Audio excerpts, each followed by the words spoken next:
So I think yeah, that might be a good thing to try. So I'm gonna make Luke Skywalker from Star Wars. Very obviously very famous, hugely famous character. I didn't want, so if you guys are familiar a little bit with the concept for the game that I want to do is a bunch of like a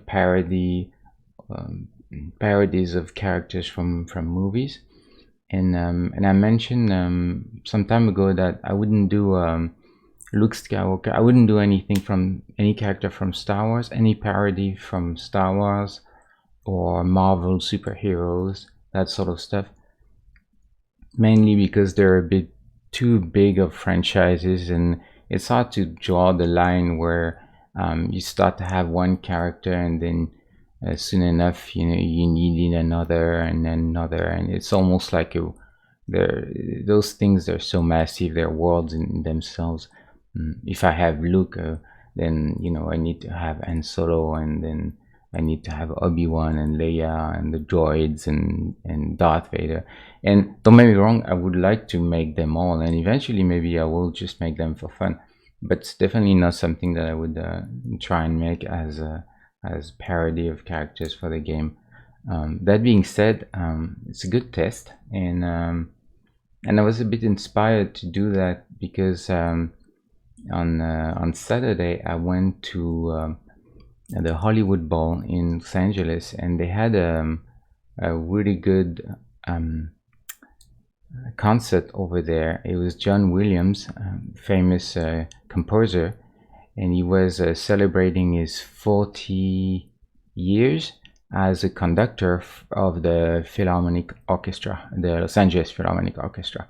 He started conducting in 1978, if you can imagine that, and he was in his 20s or at that time, or maybe 30 something.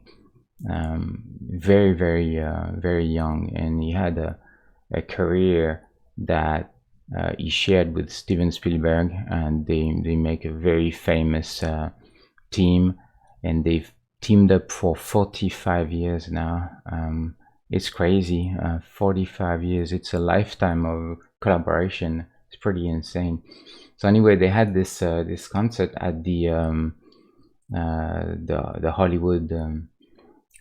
Hollywood Bowl, and John Williams was there. He was conducting the Philharmonic, and they did some pieces from some of his most famous work. They did obviously Raiders of the Lost Ark. They did E.T. They did Schindler's List, and also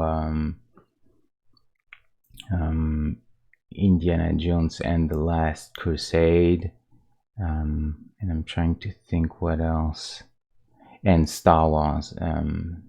Yeah, Star Wars. And David Newman was there too, and he's another composer and conductor, and he did the introduction, and he conducted a few pieces from John Williams, as well as some other music from other films like West Side Story, among others. So that was a really good night, and it kind of inspired me into making a character from Star Wars. I mean, that's something that I've always wanted to do, so I figured I'm gonna make Luke. Since it's Labor Day, it's a little bit of a vacation, so I'll try to make something that's not necessarily for the game this time.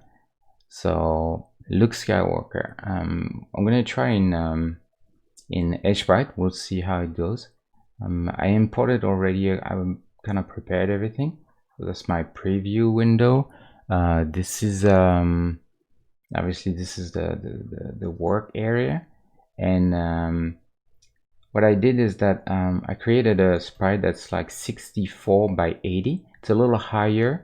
The reason is because usually characters who hold weapons or things like staffs, or things like this, you need a little bit of room above the head for that.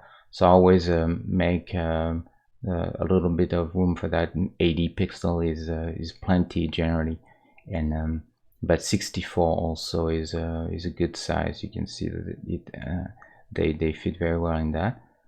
And since Luke has the lightsaber, I figured I might need a little bit of real estate in both directions. And I imported a few. It was very easy. This software is really very convenient, very intuitive.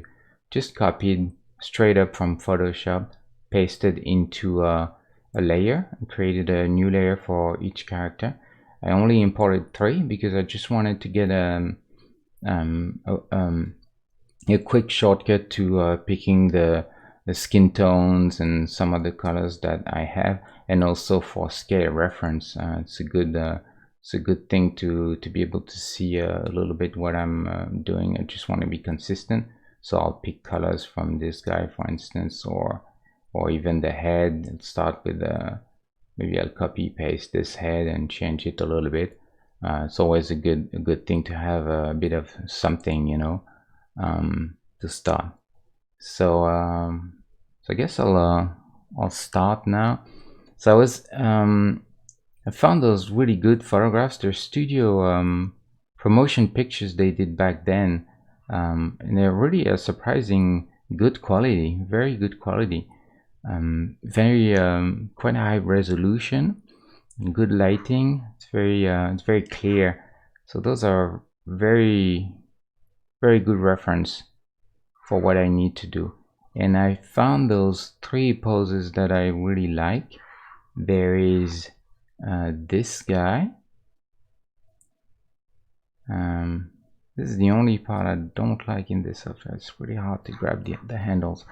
There's this guy. I mean, I'm not a big fan of the legs there, definitely. It seems like it's more in motion, but I don't know, the legs feel a little bit too fragile. Not a big fan.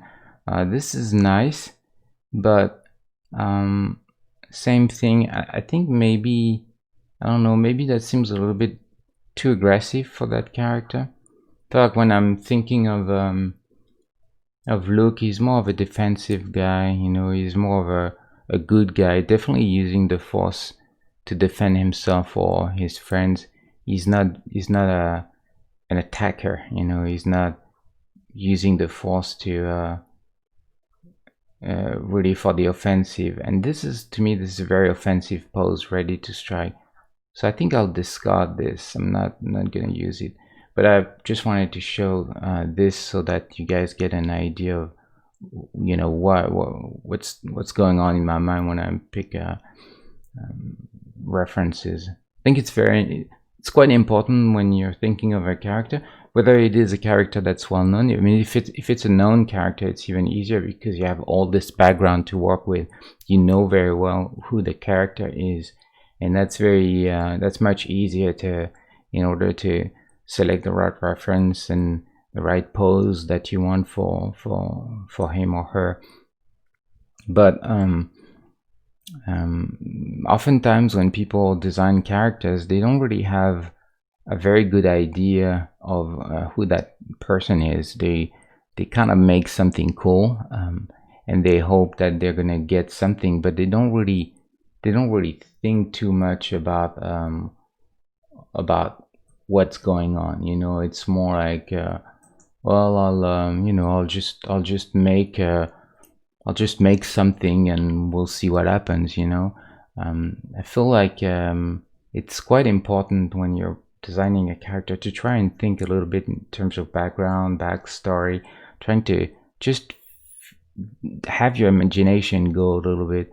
It will make it easier to just make the right decisions along the way, because then as form follows function, it's the same for a character. Who that person is will reflect on the way his demeanor, the way they'll dress, the way they'll act, and all these things, you know. So I think it for me it makes sense to do that, to think about the character in advance. Obviously, Luke Skywalker, I've seen all the films. I think you guys probably have seen all the movies as well. I mean, he's a incredibly famous guy, so there's really no mystery there. Very easy to figure out what's the best choice.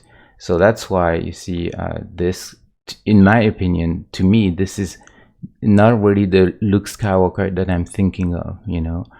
Maybe this is more the Luke Skywalker of Return of the Jedi, when he's more angry and he has to fight his father, you know, just to. But then again, even at that moment, it's a quick burst of anger, but he manages to keep this under control. So I feel like this is I'm gonna discard this, and also visually it's not the best. Yeah. Anyway, so that left us with those two. So there is this one that I really like. I really like this because it feels very much like a swashbuckling position pose. You know, when you're thinking of the Star Wars movies, they're very much inspired by the swashbuckling movies, Errol Flynn and Gene Kelly and guys like this, you know, and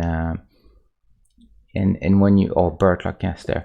But when you think of those movies, they had some sort of innocent charm to them. You know, you think of Errol Flynn kind of jumping around and teasing his opponents. You think of A Princess Bride is a very good example too of a movie that I absolutely adore. And I think it's a very loved movie for multiple reasons. Rob Reiner, wonderful dialogue in this movie. But anyway, I digress. This movie has two famous duels, and the one of them with between two guys, and there's all this play about being left-handed and then right-handed and all of that. And there's a lot of play in it, and this is very much the spirit of swashbuckling movies. It's not too serious in terms of tone. There's a spirit of adventure, of of fun to it, and this is a very classic swashbuckling position. You know, kind of at the ready, en garde, so to speak, from the French, and so I kind of like that for Luke. I think he's pretty good in that one. The only thing I'm not too fan of are the legs. I feel like he's a little too squat, and it's not the most elegant thing. I think I'm thinking of Luke, and I'm thinking of a guy who's, he stands pretty straight up. He's an upright character. He's very dedicated and honest, and this is a little bit of a sneaky pose. So this is not really, again, this is not perfect. I like the definitely the upper body, but I think the lower body, I'm not sure if it's the best. So, and it's not very elegant to me either. So I think I'll keep this for the upper body, definitely. And I'm not too decided what's the best yet. And finally, I have this one. That is a very classic pose for Luke, I think. Probably one of the most well-known poses that he has. The main difference is between this one, he holds the lightsaber with two hands, like in the first one that I discarded. But this is, to me, much more of a defensive position, trying to block any blow rather than trying to inflict damage. The other one was more like ready to strike. So I think this is a better position for Luke. And the legs are awesome. They're dynamic, but not too much bent in them. So this is I think this is a very good pose, and that's the one I'm tempted to go with.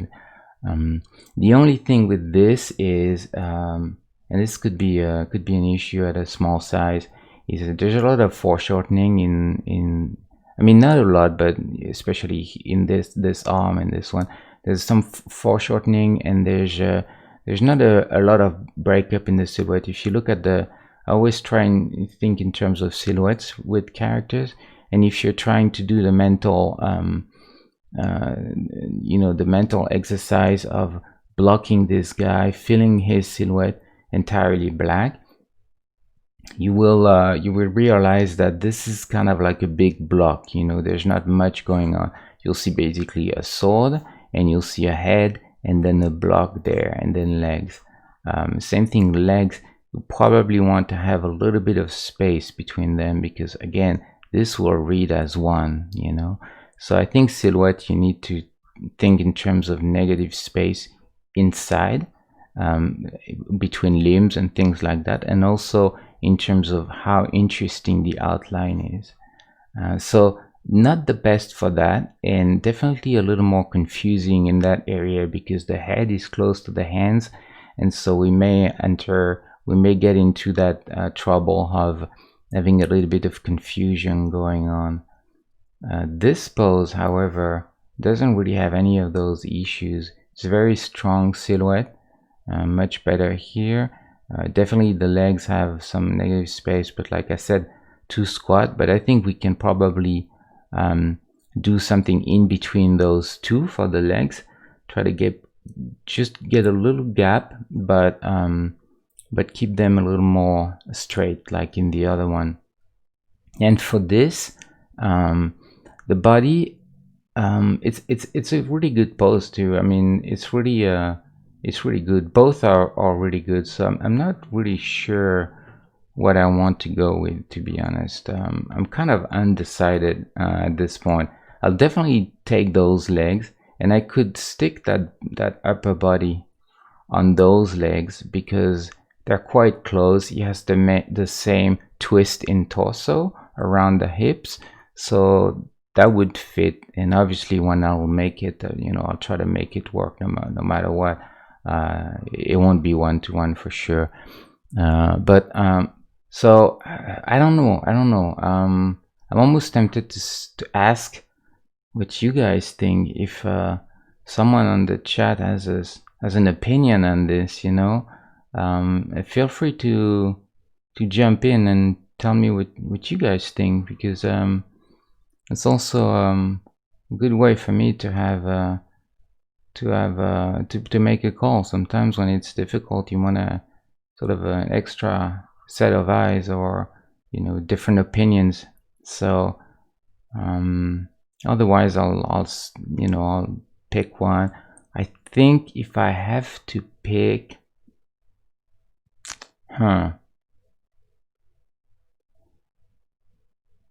it's really hard to decide.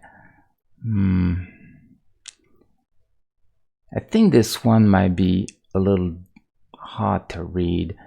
I'm a little concerned with this, all this overlapping, and especially because I wouldn't be so worried if he was, for instance, he was wearing a t-shirt and his arms were bare, so you would very much read the arms against the body, and in that case the overlap would actually be a good thing. But in that case, with all those big loose sleeves, white on white, definitely not the best. So this is a bit risky, and not that it can't work, but there's definitely more of a challenge and a risk to make this a little less interesting, just to the nature of the pose. This would work better, but I kind of missed this. This seems a little more heroic. This seems a little more, to me, is not as decided there that he is here. So maybe I ought to make this still, and go for it and try and make it work. And worst case, if I see that it doesn't work, then I'll go, oh, I got a reference here from Julien. Let me check this out. Yeah, one-handed. Yeah, well, this is a little too straight. I think more of an action pose. Yeah, I think this feels probably a little too straight to my taste. But it's good reference for the outfit though, and the belt in particular. gonna keep this on the side just to make sure. So I don't know, what should I do? What should I do? I think I'm gonna do this one. You know, we have to make a call because I can't, spend the next hour. Tell you what, we'll start with the legs. That'll give us a little bit of time to think about what we're gonna do. Usually I would start with the upper body, but I guess it's fine to start with the legs. So we'll try that. So I have my my layer here. So nothing in this layer. So I bought the software, so we will be able to save, which is a good thing, So I'm gonna pick a color just to get something, but in JPEG you have to be careful, because what happens is the colors, they'll get all mixed up with different. Thanks for the reference, Julia.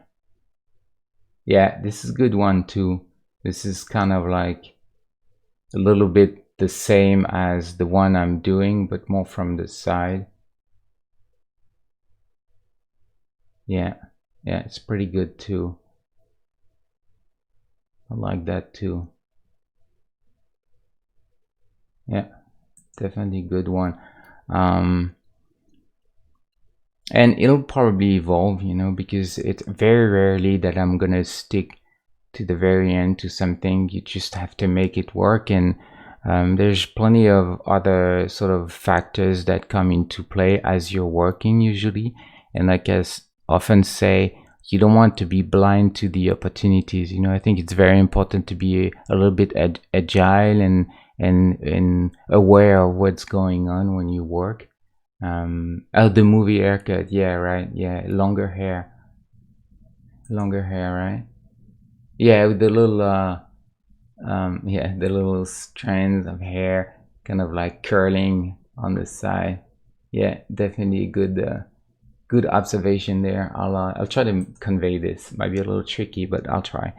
And yeah, this you're right. This is definitely not the right haircut there. You want it's a little more wide. It's a little less clean. It's a very good point. It's a different belt too. It looks like this. What you sent is more of a sort of a utility belt that he had on Tatooine. When this one looks more like it looks. It's definitely different. It looks a bit more advanced. I don't know. Maybe I'm wrong. I don't know. Let me see. It does seem different. It's a little bit low res.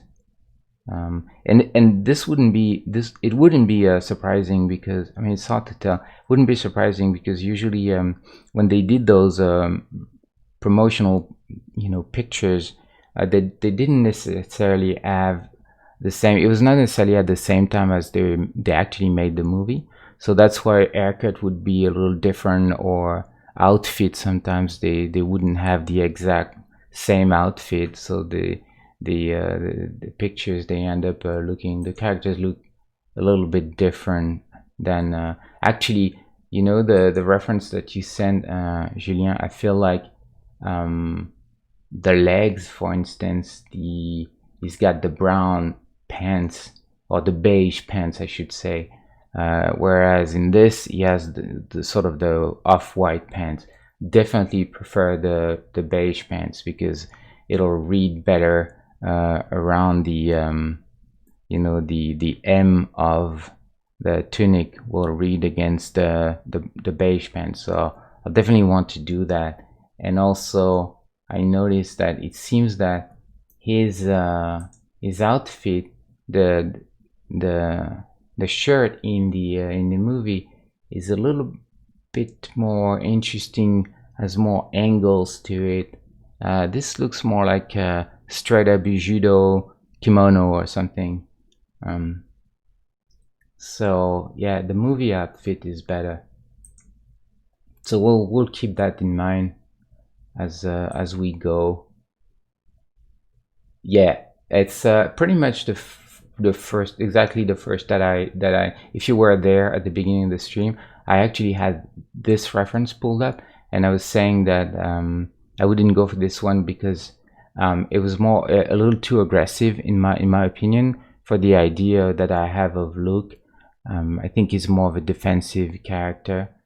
I wasn't too fan of the legs. They felt a little bit too too fragile. It was not really it didn't seem that he had a good balance in this picture. But it was one of the three that I picked up, so definitely considered it. So it's funny that you picked this one too, because I think it was definitely one of the good ones. But I think this is very good for him. This is the best in my opinion. This would work too, so we'll keep that in mind if we feel like. Oh, let me quickly. I really don't like the checkered from the transparency, so I'm just gonna create a new layer. And fill this with how do I change the order of layers? Let me see. Is there a way? A layer, flatten. Oh, I don't know how to do this. Layer, merge down. Oh, add reference layer. That's interesting. I didn't know that. Huh. I have to look into this. So how do I change the order of layers? Let me quickly pull up the help there. Sorry about that, guys. That's going to be a little tedious again for you to see. Aseprite, how to order layers. If someone knows in the chat, please tell me. Select pull the mouse over the selection border. The selection border, what is this? Let's see. Is this? No. What's the selection border? I have no idea what they're talking about. Oh. This? No. Oh. I was able to move this apparently. So how? No.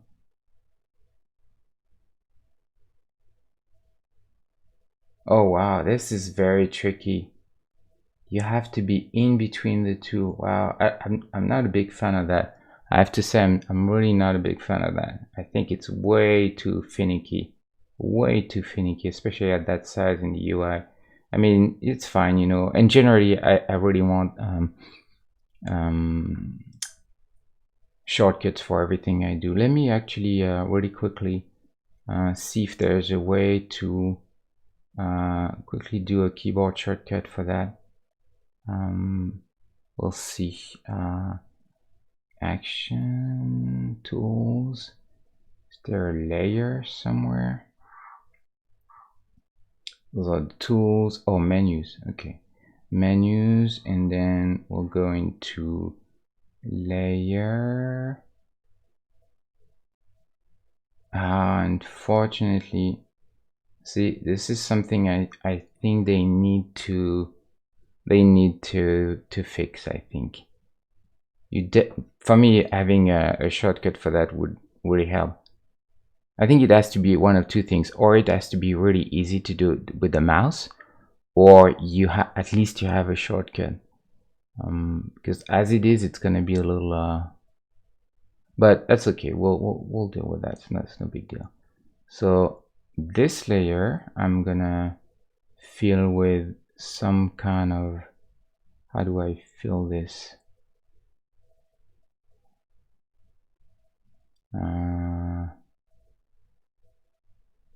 I'm not gonna look for it. Look, this is what we're gonna do.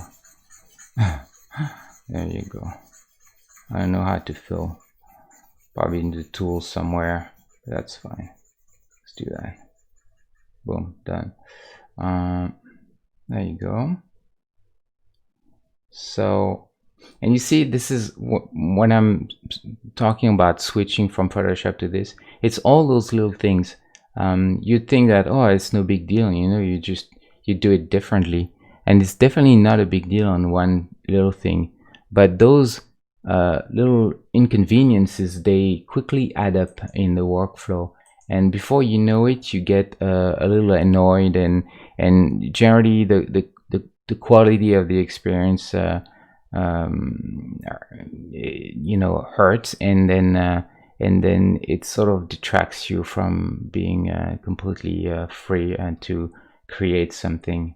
I'm not saying, you know, it's terrible, but it's just something to, you know, that I try to, as much as I can, make sure that I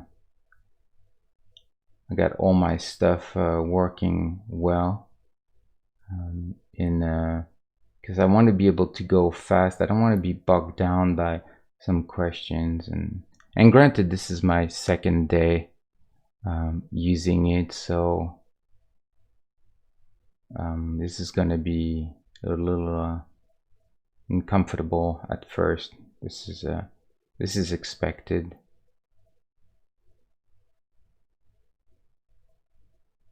Wonder if I can. Oh, okay, we'll do it this way then. Yep. Over.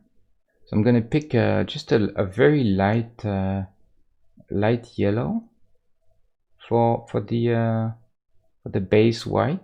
Like I said, I don't like to go pure white, because it's always better to have just a little bit of a tint, a little bit of color in everything. I think you want to avoid as much as possible, at least to me it makes sense, to avoid pure neutral desat colors, you know, no saturation at all, pure gray. They tend to be a little sad and they stand out a bit. So we'll start with this. Oh, wait, what happened? Oh, okay. What? Hold on. What's going on? Why can't I paint on this? What about this one? Yeah. Oh, maybe this is it. No. Can't paint on this. Why? Oh, it's locked. Okay, it's locked. But still. Okay, color. Yeah, that's gonna be a little bit of an experience. This one may take some time, but it's a good test, you know. It's a good test to figure, is it worth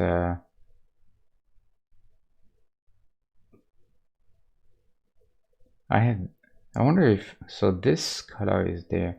If I pick a new color, let's say a little darker, and then I paint with this, will it create? It doesn't create a new color. Interestingly enough. Preset. So yeah, we need to know how to keep this color in the swatch there. That would be good.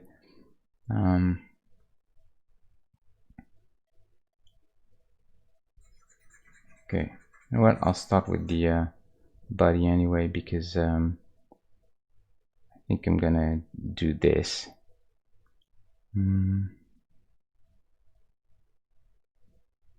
So some people, they like to, I think it's also a very good way, they like to do more of an outline like this, you know. They try to, they're very much like a traditional drawing. They'll do a more of a line drawing, and then they'll go and, you know, start filling in. For me, the reason I'm doing blocking this way is because I like to think in terms of masses very early, as opposed to lines, because in the end, like I said, this is one mass, this is one mass, and it's the balance of those masses together that really makes something work. And I feel like sometimes with the lines, to me, it's a little bit more challenging to let me just put the, okay, it's just a bit too challenging sometimes for me. So let's take I'm just gonna grab his head, just to get something. Hold on, in from this to there. Let's see. Oh no. How do I get his head? Select. Okay. Copy. Then go into this layer. You'd think this would work. Paste. Okay.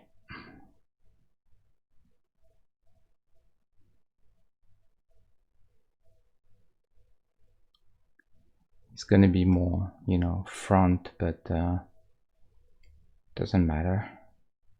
It's just to get something. I get a better sense of the scale of how big things should be. Can even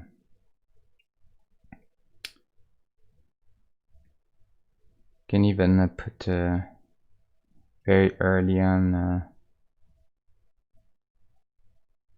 some kind of belt.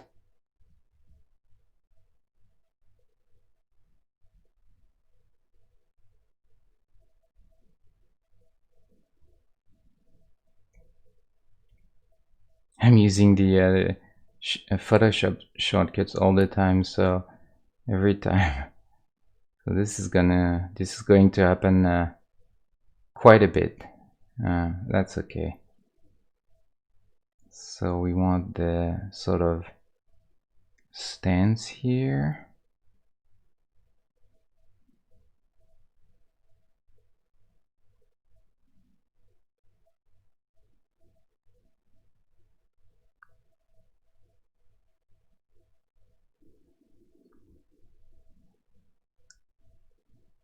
We'd have the hands, something like this. And see, so this is to me the sort of demonstration of what I was talking about when I'm speaking of masses, because just putting some color to block the hands, block the head, it sort of gives you an idea of the pose already, and you haven't really spent any time at all in actual drawing, you know. So you can go a little faster, and usually it's a little bit easier to get the proportions, you know, like the size of the hands. I'll make them a little bigger than they would be in the photograph, because obviously this is a bit more stylized, but you see, this gives me a sort of an idea of am I right, you know. Okay. So they need to be a little higher, somewhere there maybe. And of course we can always play with that later.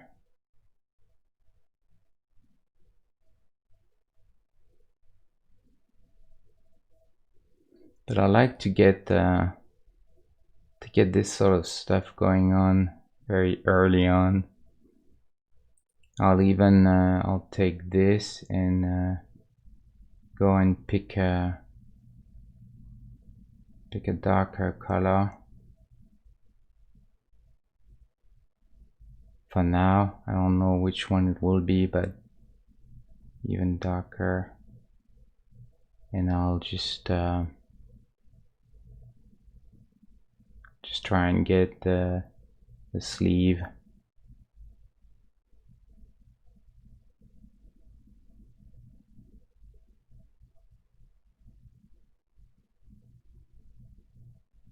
I'm gonna use that cutoff for hand.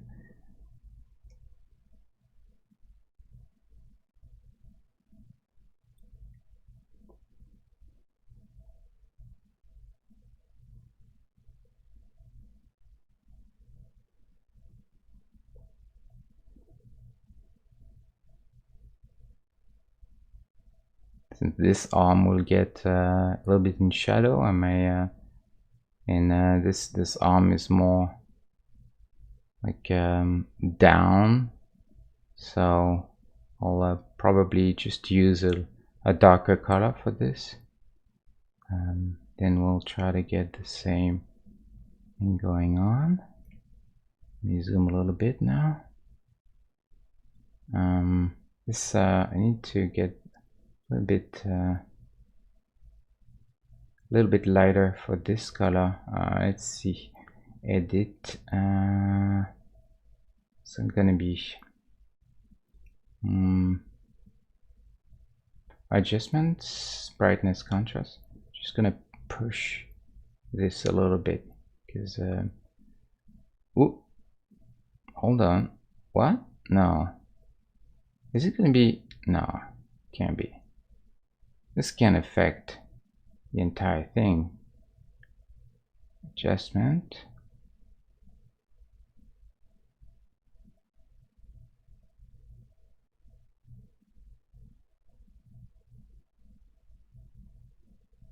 This affects only one layer, but when I click OK, see?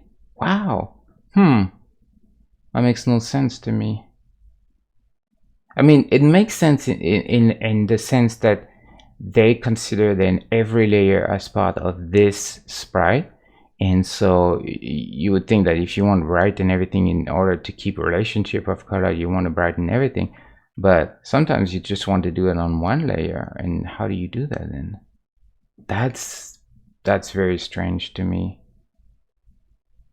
That is very strange. Let's try another one. Let's go color curve. See what this does. Yeah, same. That is not good at all. Yeah, so we'll do this and we'll try to see if we can fill this paint bucket. Okay, well, we'll do that for now. See, this is a I mean, I don't want to say this is a flaw because it's easy to criticize a software when you don't know it. You know, very easy to judge, and I don't want to do that too early because you don't necessarily know all the things that come into play and why the decision has been made. So I'll reserve my judgment for sure.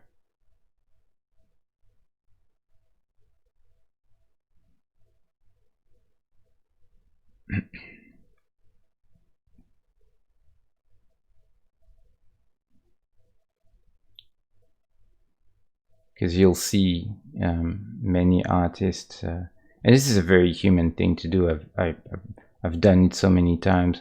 Like you try new software for a day or two, and nothing works like you expect. It's all different, and quickly you're like, oh, this is crap, this is garbage, and I'll never use this. This makes no sense.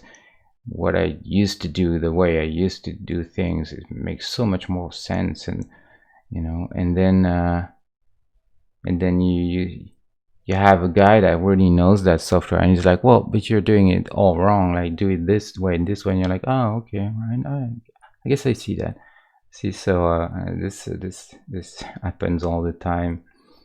I think you want to be a bit careful into going into hard judgments a little too early. It's not to say that you can't have an opinion, and but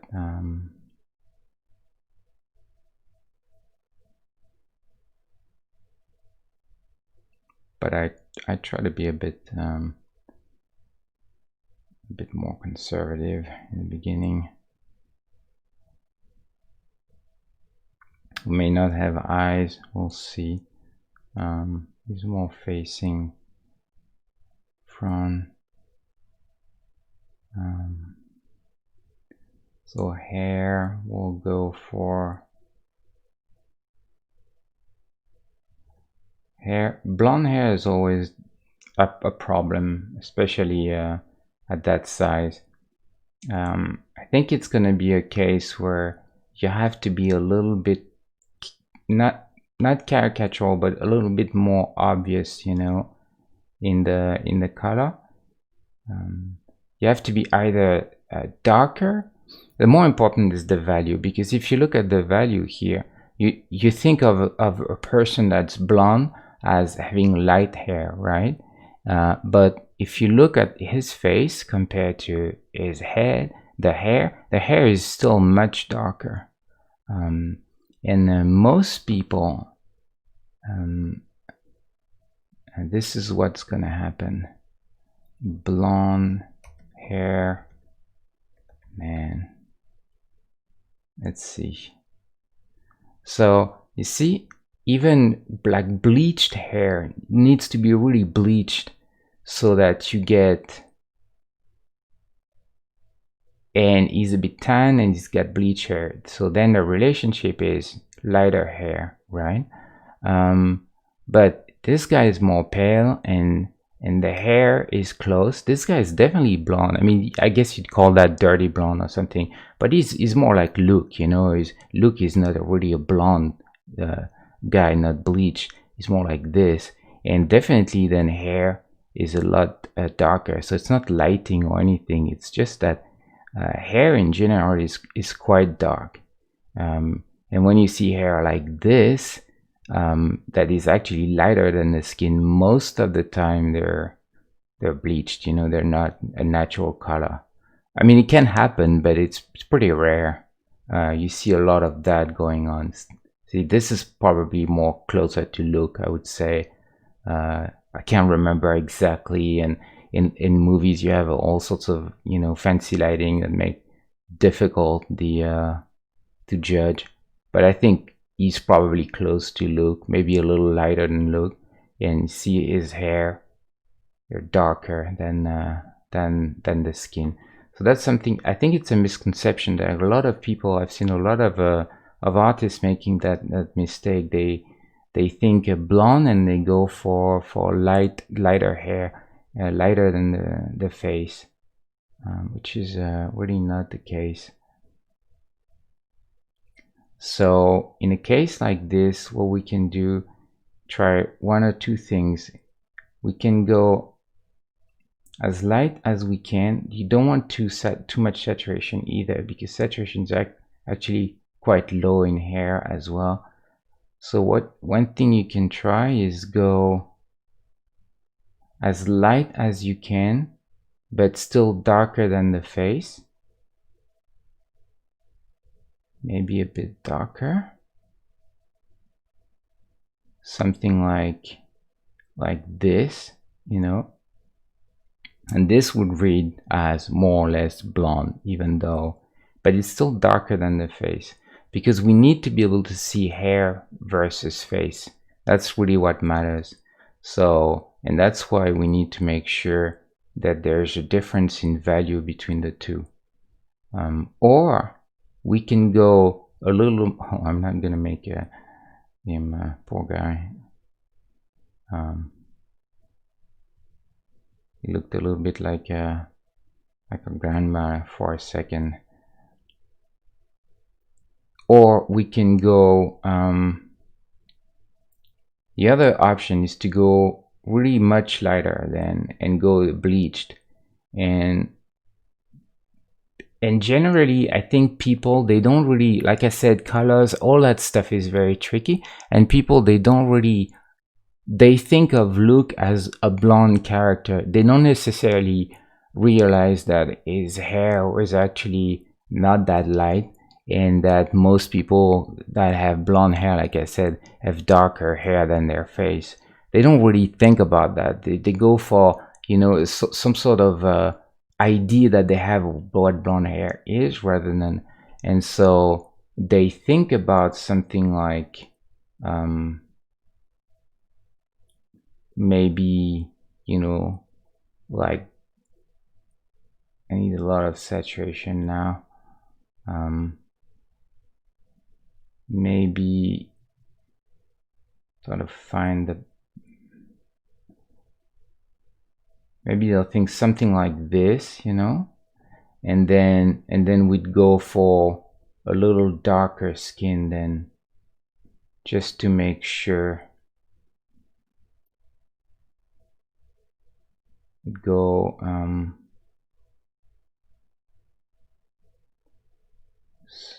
something like, trying to find this. I wish this would stay in the mode that I just picked. Yes, it's not, that's not, see, one, two clicks, and then I pick a color, and then one, two clicks. Not the best. Maybe there's a better way, but I'm not, you know, convinced that this is very good.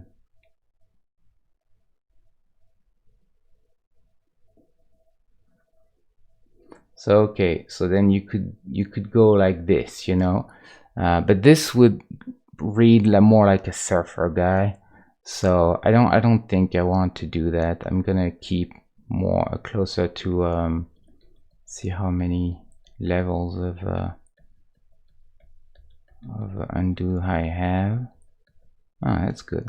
So I think this works better. We'll keep this for now, and there's a chance we're gonna play with it quite a bit actually before finding the you know, the right balance of things. So it's expected to sort of stuff, you want to spend a bit of time with it. It's totally fine. So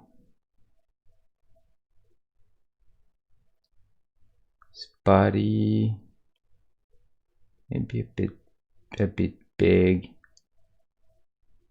Yeah, he's a little wide. I'm just gonna move him just a bit, and I'm gonna just he's a young guy, and he was very, you know, very slim, very much in shape, so, and fit. So I still want to keep the outfit looking like it's a little baggy and loose like a kimono, but I don't want him to look fat, you know, or too buff, because he's really not. He's just a young, you know, farmer.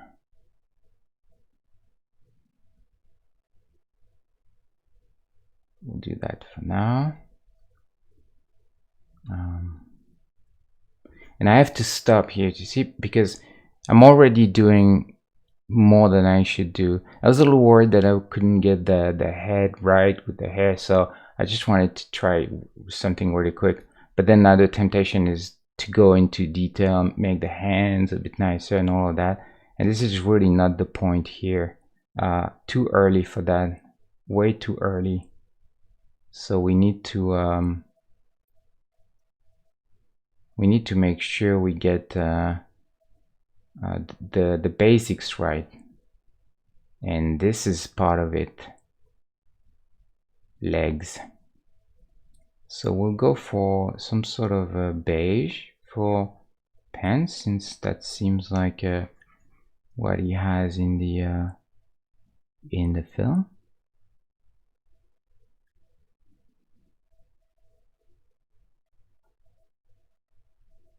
This is too close to skin color, so I need to find something that doesn't read as skin if possible. For that, I'm just gonna maybe play with saturation a little bit.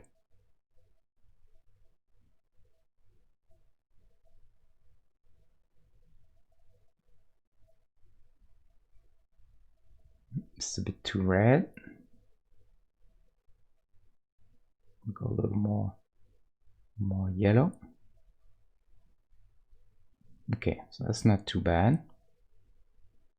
Just want to make sure it's far enough in terms of value and color and, you know, hue and saturation from the skin. There's no possible mistake as to what this is. And then this this actually, now in the film, now they're actually very close together. That's not Luke. Well, not yet, but it will be. Hopefully, I hope. I hope it will be. So yeah, so in the film, this color, actually, I was checking Julien's reference, and it's almost the same as this. So I'll use something close, but not exactly the same. I'll go a little darker because I just want to make sure that that I take every opportunity to have a little bit of interesting, you know, colors and stuff going on. You know, that makes sense.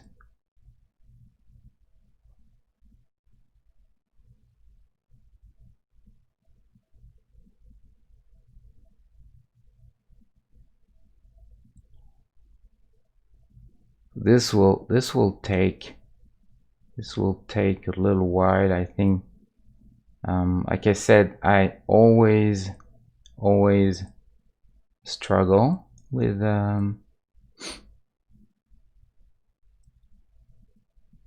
legs. This is a guarantee.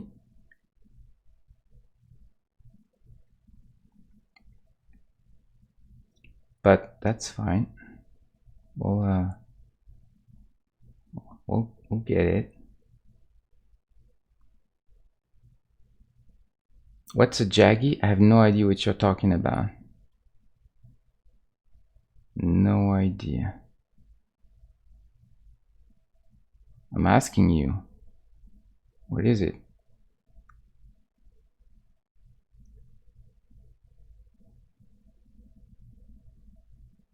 Angle here.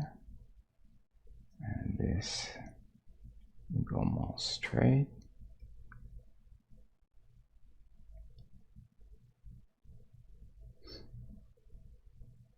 This is really very much an exercise in trying to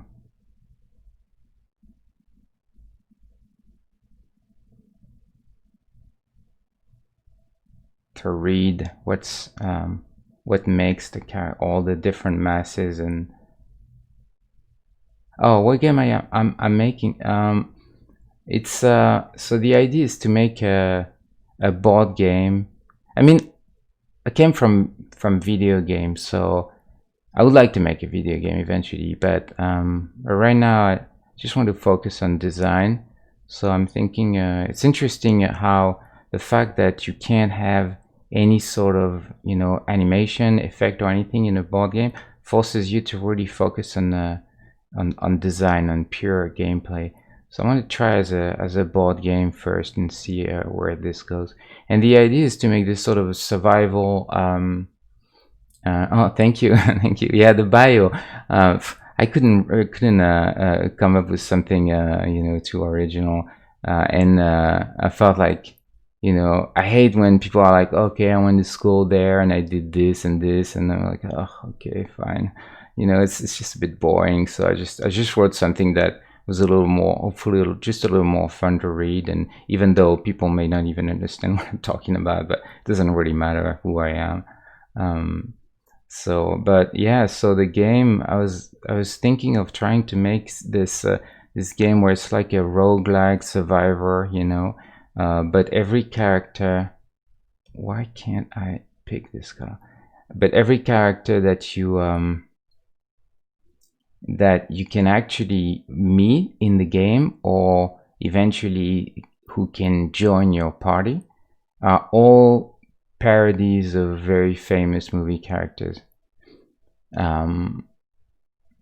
So yeah, roguelike survival, Matt. Yeah, definitely. Yeah, you got it. You got it. Definitely break down the concept.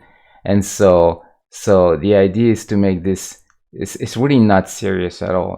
Just very tongue-in-cheek fun, where you can end up having those very silly, weird, teams of 4 people that have nothing to do with each other, but hopefully would still make some interesting and weird synergies, like all the stuff that you see in Binding of Isaac, those crazy synergies that make the game playable and so new and fresh all the time.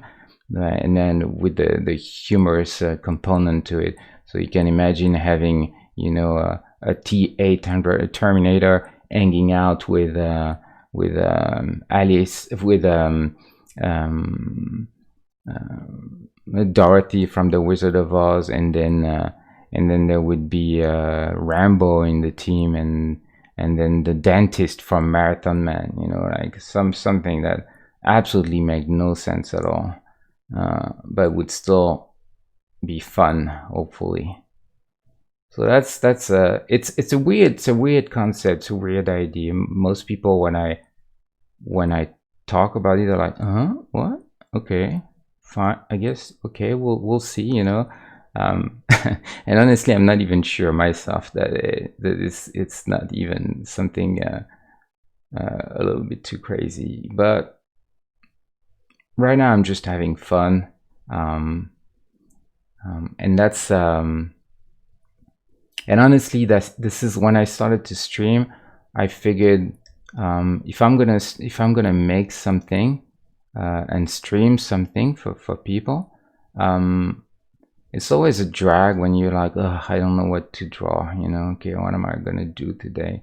But if you have a little bit of a project in mind, even if it's not a project that will see the light of day, at least it gives you more of a context to work, and it's a little bit easier for me to find interest in it, and to pick assets to make. So that's in a nutshell what this is.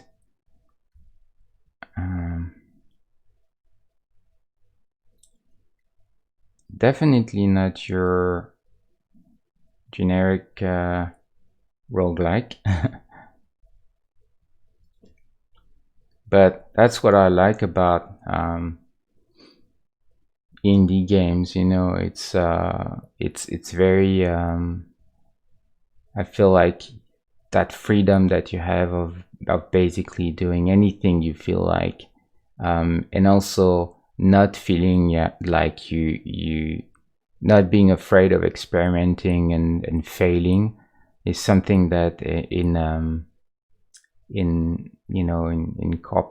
companies, video game companies, you see less and less, I think, because it's not that people, they're not creative, or they don't want to do it, but the reality is that those projects are so expensive that they generally scare the investors, they scare everyone, and and so they want to go for safe, you know, rather than broke.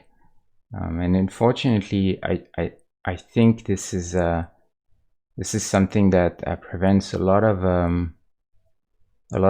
developers to really strive for excellence, you know, because they'll go for the compromise 9 times out of 10. Again, I don't pass judgment or anything. I'm just kind of stating something that I've noticed, you know. At least that's the perception that I've had over the years. A list of models which I need to make, and before I made this list I was struggling so hard to keep working. Yeah, I have a list of 120 characters, almost complete list of 120 characters so far, which is a lot to make. This will keep me busy for quite a while, but I can definitely see, okay, how do I flip this now? Edit, flip, shift H. So the question is, do I shift H? Okay, don't need to select. That's good. So the first flip is always very critical to me, because I already get a sense. So one thing, a couple of things I notice is legs, they seem too fat, and I think the body doesn't really have that sort of, you know, stance where he's a little more hunched forward than this guy. This guy is a little more straight up. So I think I want to make sure that I get that if I can. So I think it's partly moving a little bit everything down a bit.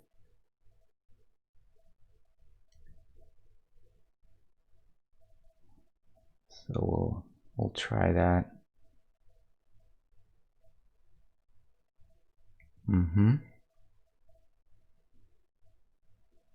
Oh, thanks. Yeah, I mean, it's okay, you know, but I think we can do a little better, maybe. Legs definitely need some more work.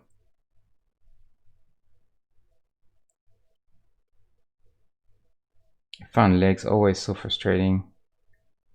See, what I was mentioning in the beginning, I don't know if you were there, but I'm gonna try and keep a little bit of a gap between the legs.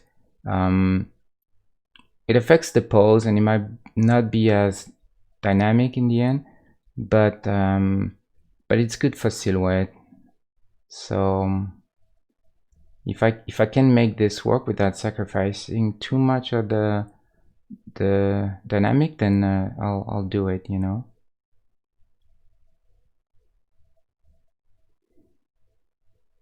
For like, oh yeah, this is yeah, totally, yeah, this stuff is this feet are too big. There's a lot of really big issues. Definitely, you're right. All this stuff needs to, I'm looking already big shapes right now, and it's still and see his foot. I think it's much more forward, and there's definitely here some perspective distortion, even though this was probably taken quite far with a fairly long lens to make the character as flat as possible. There's still some distortion happening, and you can tell there for how long this leg looks, but that's not necessarily a bad thing in that case. So I think I can afford to have a little bit of that going on, and hopefully, you know, this will help just a bit.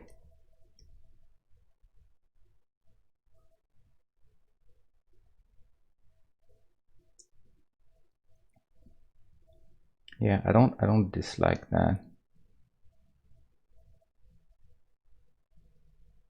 When I have this leg anyway, this leg will be darker because it's more recessed. So I'm gonna just pick another color real quick, just to make sure that that I can read the two legs against each other for now. Eventually may change a little bit the color and everything. Colors I tend to be very it's the same as everything. I tend to be a bit loose in the beginning. I'm not going to look for the right color in the beginning. I'm just going to make sure that the important stuff is there, the values, so I can read things and the different masses and shadows read properly. And then after that, I very much refine it to make sure that I can that things look the way they're supposed to be. Yeah, there's definitely that shadow. Yeah, and this is something I don't know if you've been there before, but that I tend to do most of the time if I can. If there's some kind of angle, or if there's a back leg, I'll try to have it a little darker. It just generally help quite a bit. You know, you don't have to be like systematic about things, but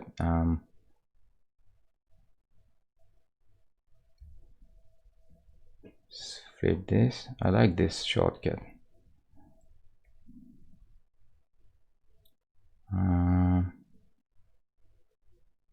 So if you just join us, we're trying to make Luke Skywalker. Not for the game, because Star Wars, like I said, it's a world in itself. It's such a big franchise. I wouldn't even know where to stop. If I start making a parody of one character of Star Wars for the game, I'll end up making, you know, Darth Vader, and then Solo, and then Obi-Wan, and everyone, and before I know it, the entire game will be comprised of Star Wars characters. So I think for that, Star Wars is a little bit off limit for me, but I still like to make things sometimes for just the sake of making them. Yeah, I guess you're right. You're probably right. I mean, I think Luke is very much Star Wars. He is is really the essence of definitely my favorite character. It's funny because usually I kind of like the more sort of, you know, darker heroes, or the ones that are a bit more complex or tortured. But Luke, even though he's a very simple character in at least at first glance, you know, he's got the classic arc of a guy being, you know, getting into something much bigger than himself, and eventually rising up to the task. But he has a lot of interesting things going on still, especially in Empire Strikes Back and then Return of the Jedi. You see how his impatience, he's very much a very impatient character. He wants everything all the time, right now, you know, which is interesting because it's definitely a flaw, you know, especially for a Jedi. So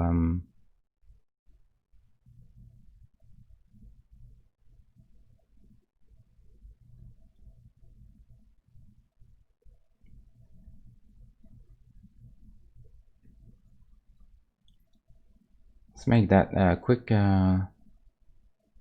lightsaber real quick, just to get the sense where it should be. And so, like I said, on Sunday, I went to the Hollywood Bowl in Los Angeles, and they had a John Williams concert over there because he was celebrating his 40 years as a conductor with the Los Angeles Philharmonic Orchestra from 78 to 2018. It's crazy. It's a lifetime. And yeah, sense of entitlement. Totally, you're right. Yeah, he's very much. Sometimes he's a bit of a brat, and so try to go for the perfect angle. Hopefully this will work. It's definitely a bit different, but I think pixel wise probably need to go like this. We'll see. And so they had this concert, and John Williams was there, and he conducted a bunch of his most famous, music from the movies, and it was a very special moment. And so we were there, listening to the music, and then all of a sudden, who walked onto the stage? Hey, thanks, Benjamin. Thank you very much for the follow. I appreciate that. And before you know it, who walks on stage? Steven Spielberg himself, the man, the legend. That was crazy. And then yeah, Flash, yeah. And he comes on stage and he starts to talk about what made their collaboration so special. They've worked together for 45 years, and except for maybe a couple, John Williams has composed all the scores for all the Spielberg movies. So they're very close. It's a very, very strong collaboration. And Spielberg was there, and then the highlight of the night for me was when they had the big screen, at the Hollywood Bowl, and oh, I have RoboCop. I can show you if you want. I'll show you RoboCop. I made it already. It's in Photoshop, so I need to change. I'll show you real quick. I'll show you who. Yeah, Blade Runner I'll make for sure. Blade Runner, I have it as a small size. I started with a very super small size, and then I changed it later on. But I'll show you what I have. Fifth element. Oh, that's a good idea. I didn't think about that. So that's RoboCop. The RoboCop, Indiana Jones, Sarah Connor in the second Terminator. That's Popeye from French Connection, Red Sonja, Pinhead. That's what's his name? From Jack Torrance from The Shining. This is Alex, the girl from the Flashdance, and this is the Dr. Herbert West in Reanimator from Stuart Gordon. This is obviously Freddy, Nightmare on Elm Street, and this is the Mike Myers, Halloween. This is what's his name? MacReady, helicopter pilot from The Thing, John Carpenter. Those are just fun creatures I made as generic enemies or whatnot. The Darkness from Legend, Ridley Scott, and Conan. And also I want to make, if I can, famous vehicles, like Christine, the DeLorean, the Beetle, all that stuff. The Fly, someone mentioned it last time, and I added that to my list. Definitely the Fly is a good one. And I also want to make a famous item like this to try out last time. To try Aseprite, I did quickly the Speak and Spell from E.T., because it's very much an iconic item in that movie. So yeah, there you go. Tony Montana from Scarface. That's Ridley Scott with the cat Jonesy, and that's Leatherface from the Texas Chainsaw Massacre. And this is Dr. Zira and Cornelius from Planet of the Apes. So yeah, there you have it. That's what I did so far.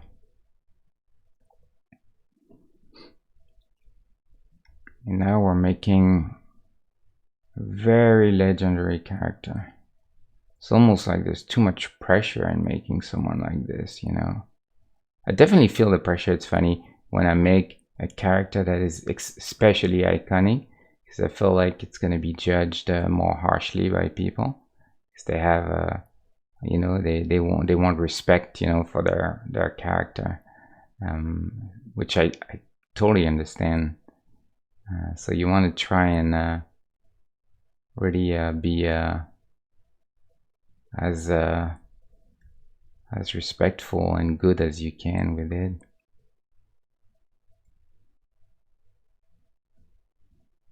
Not sure what to do with this sleeve so far. We'll see about that.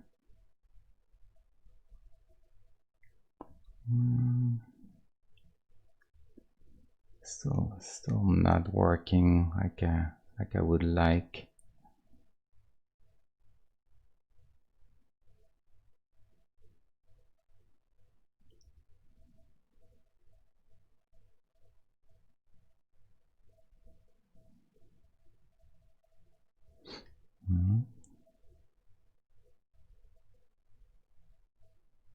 And I don't really, at this point, I don't necessarily try to be very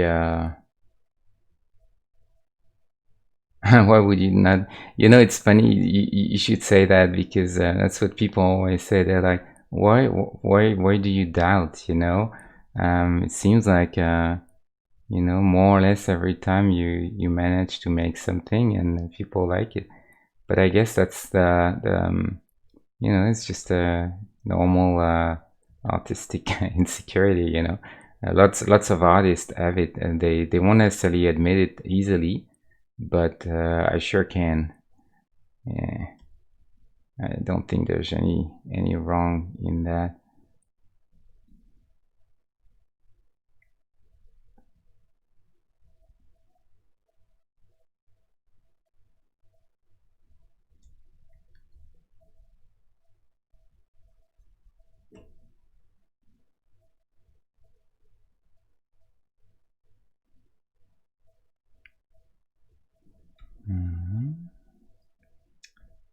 I think we need to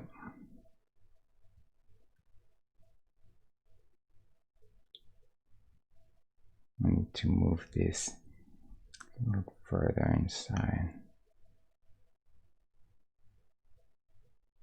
As long as we have a little gap somewhere, we may get rid of it altogether. If this affects the pose too much, I won't sacrifice the pose for the silhouette.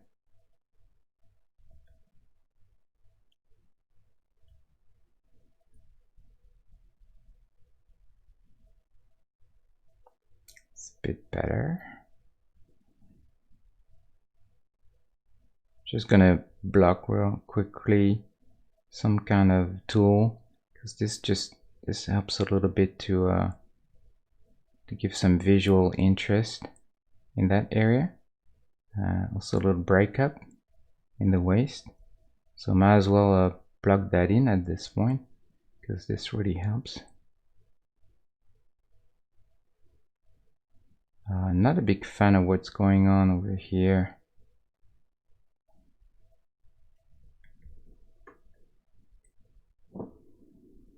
Oh, there's nothing too silly. I was thinking of, I'll have Doctor Strangelove from the Kubrick movie, and there's really nothing too silly, because I mean, obviously this is not to be taken seriously anyway. Just the premise is so ridiculous. Then you can definitely have anything you want. The only thing that I wanted to put as some sort of limitation, if you will, it's I want to try and stick to movies that are not necessarily too recent, and I'm speaking of maybe the 80s and before. And the reason is I think it just gives a special charm to the whole thing, this sort of retro. And since I want to make all the art looking very retro, very pixel art, it's kind of like almost a throwback to the 80s. And so that kind of makes sense, the two of them together. So I don't mind having movies that are prior the 80s or the 70s and the 60s or even before that, but I don't think I would have necessarily characters from more modern times. And it might be something that I regret or change later. I'm not sure yet, but That's the idea for now.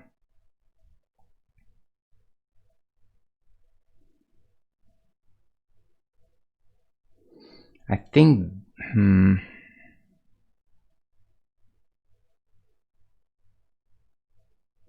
want to try real quick. I just want to try to see if it's worth just moving a little bit. Oh, the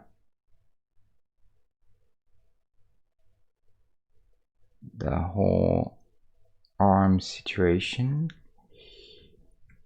Just a little bit more to the right. See if it would be a little more dynamic, maybe.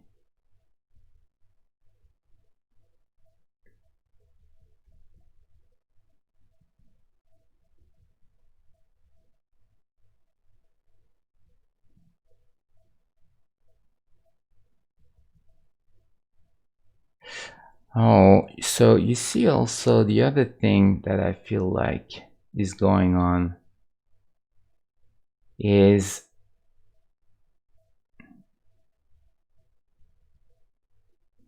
so you see here it's very much like there's much more foreshortening there. It's very much like his hands they're more like forward, you know, like facing you, and this is more like arms back. So I think we need to be a little bit courageous there and just mess this up for a second. And that's fine because we haven't spent a lot of time really painting. That's the beauty of making a pixel art, and also of blocking things in without spending too much time being precise, because then you can afford to do this, you know, and really go for the best you can. I even want to, I think that angle is still much better in the time to try the rotate. Let's see how this works. Oops. I have the hardest time to grab yeah, this is good. See, this stuff is good. I like that you can actually quickly rotate things. Obviously I would, you know, I'll fix it, but I like the fact that I can try quickly. Yeah, see, I feel like this feels a little better to me. Um, maybe a little better.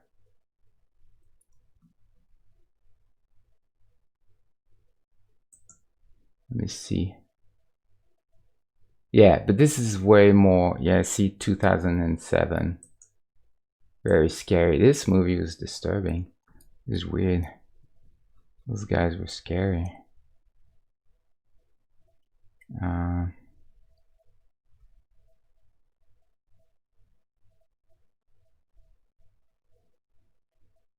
Krita, is that a software?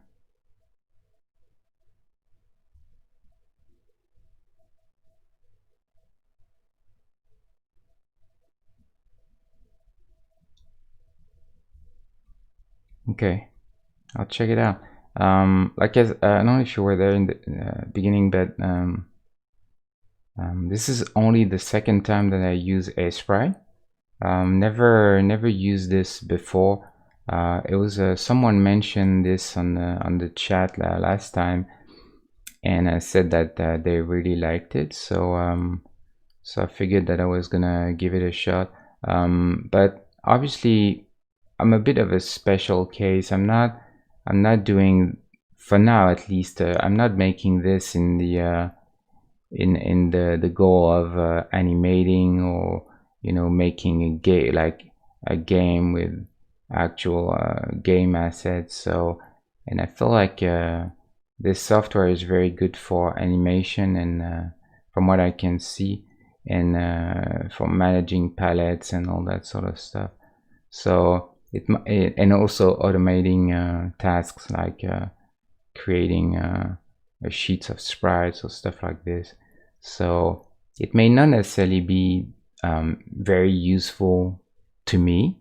And I'm so used to Photoshop that I don't want to, to struggle too much if I don't really get a big benefit from it, which may be the case, but I'm still not really certain that that's the best for me. So that's why I figured that I was gonna give it a shot first, try it a little bit on a real case, and see how it goes.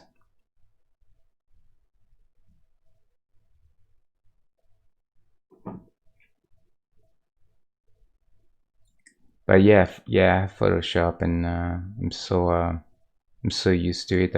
I've worked with Photoshop for years, really. I used Photoshop when there was like no layers in Photoshop, so you can imagine it's been a long time, very long time.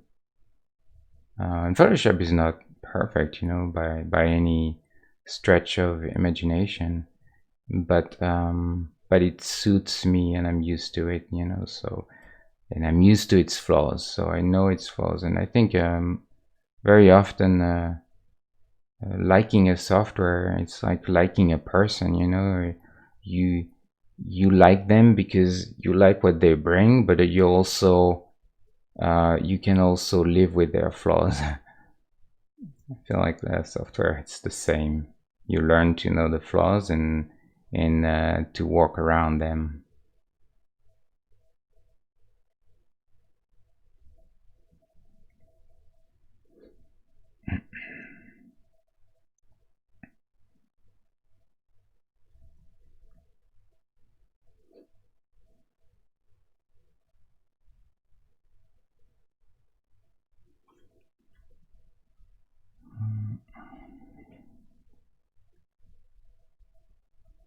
It's getting a bit better, slowly getting something going on. I'm gonna try just to fix this a little bit for a second there, just because it just bothers me a bit, visually.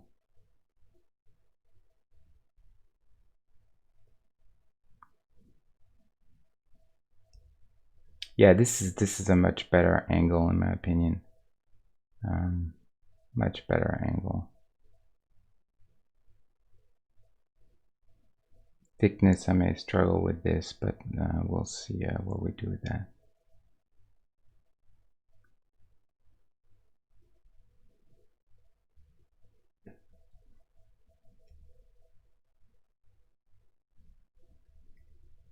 So I'll quickly check with the other characters to see if he feels about the same scale.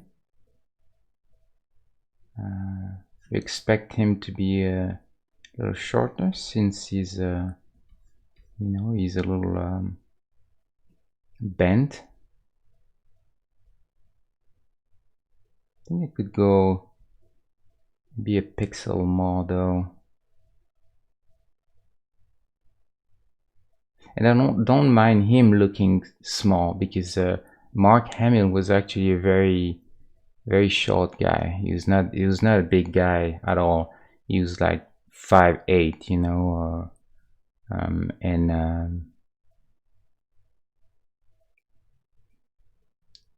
and there's a joke, when they go to save Leia. She makes a joke about his size when he's got when they're disguised as stormtroopers.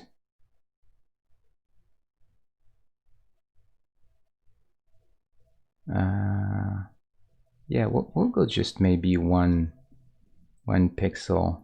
You'd be amazed how much 1 pixel makes a huge difference at that size. So we just have to decide where we're gonna put that pixel.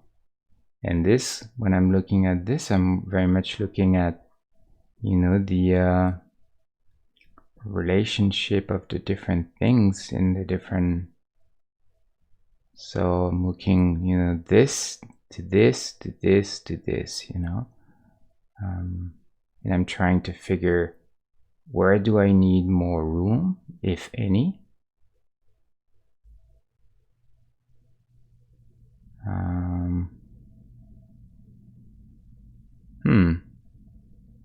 I was struggling actually to find 1 pixel. I think he's pretty good overall. I think maybe we can try a little bit there. Let's see.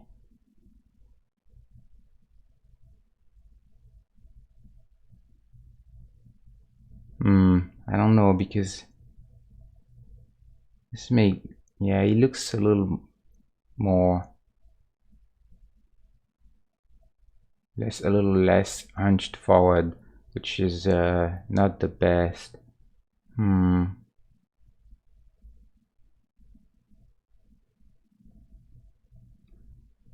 Let's see.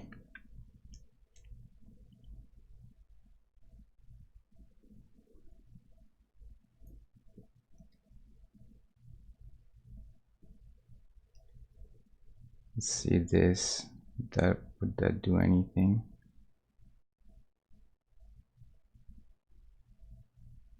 I think we can do that.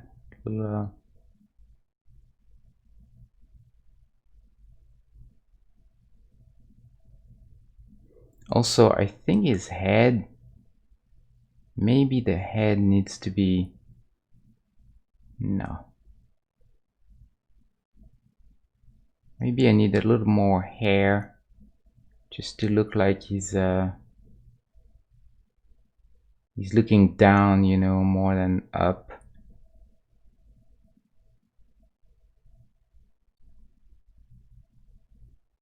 Let's see if we can manage this. Yeah, I think I like this better. His eyes look a little too red.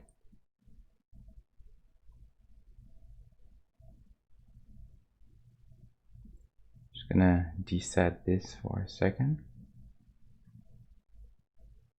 It's not really important, but might as well.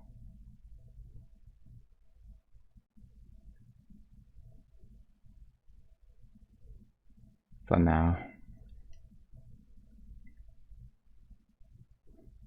Oops.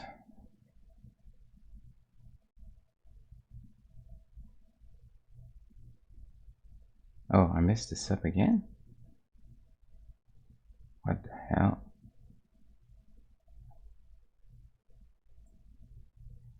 These things, they always drive me nuts.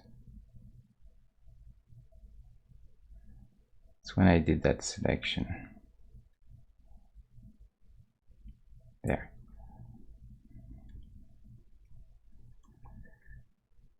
Yeah, so that's a bit, I think that's a bit more dynamic. What would you think? I think we're getting close now in terms of pose.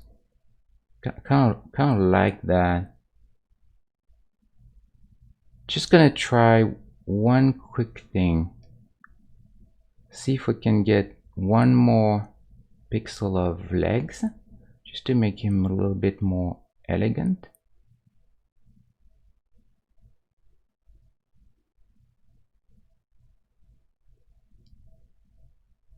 I think that might. Oh. Oh, why can't I move this? Locked it. Oh, I'm in the wrong layer. Oh, see, this is gonna be bad. How did I change this layer? Okay. I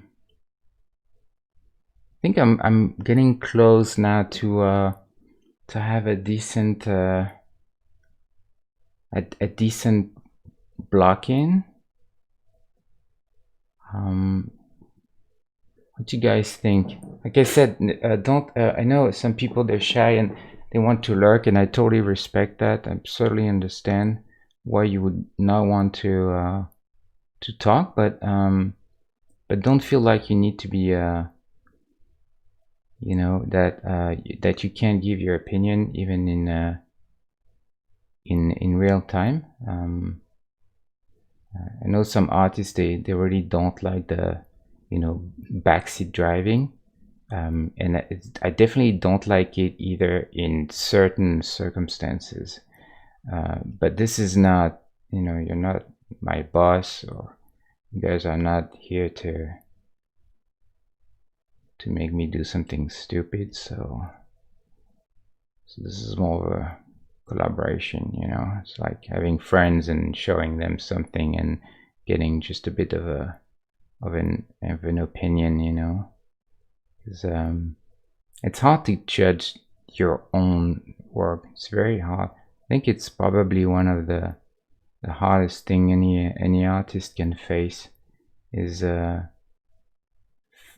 finding a way to be able to make a judgment on their own work, in something that is, you know, at the same time a realistic judgment, not too harsh and not too indulgent.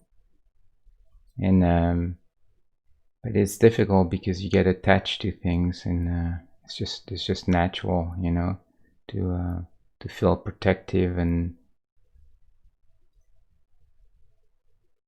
so if you guys look at this and there's something that you think could benefit from a change, then let me know. And if I think that it's a good point, I'll address it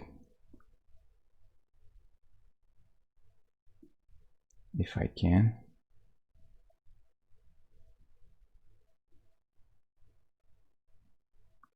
So here's something interesting. See, his knee there is actually higher than this one. So this is a bit of a mistake here on my part, I think.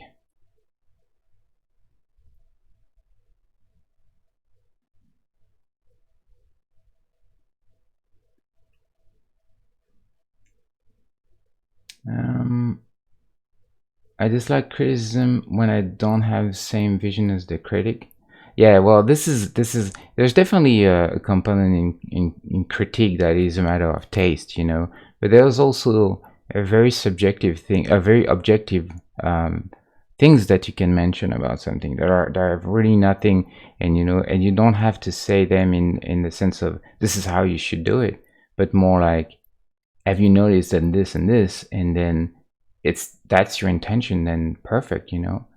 But sometimes then you realize that people, that it was not their intention, you know, and then if you make them realize that they kind of missed the mark on something and you don't understand why they make that call, and sometimes they'll change it, you know.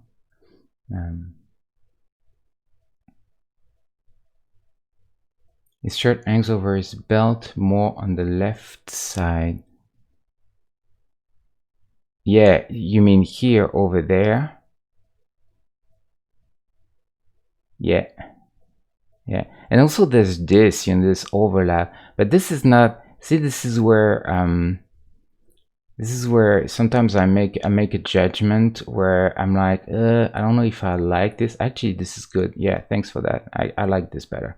But sometimes I'll like in here in particular, it doesn't look very good. It looks a little fat there.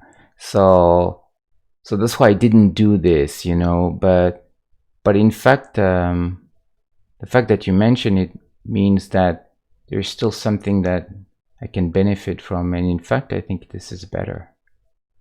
Also, I think if you look at the belt, there's definitely a really strong angle in the hips, and I don't really feel it there. I think this is very important. This sort of, you know, when you're making character, you know, the classic thing, you know, where you go like this, you know.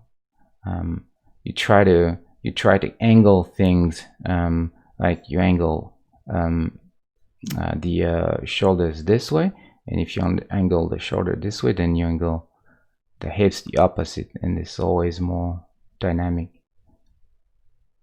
So in that case, this is a, for us, this is a blessing that he has a belt, you know. Thank God for that. Because without the belt, that would be, yeah, that would be a little shitty. Sorry for that, for my French.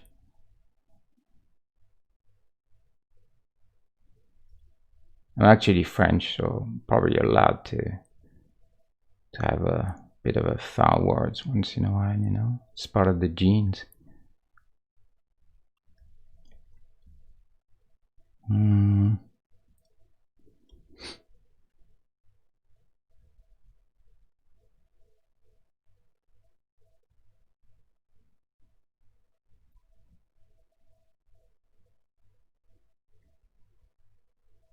It's more of an angle in his foot too.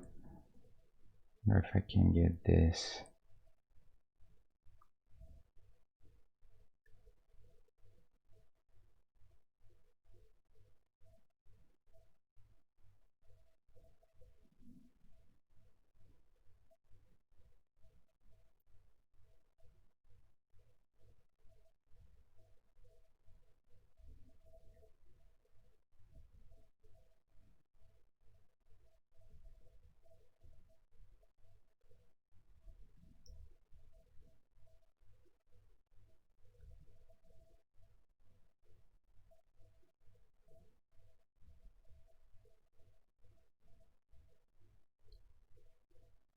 See if we can.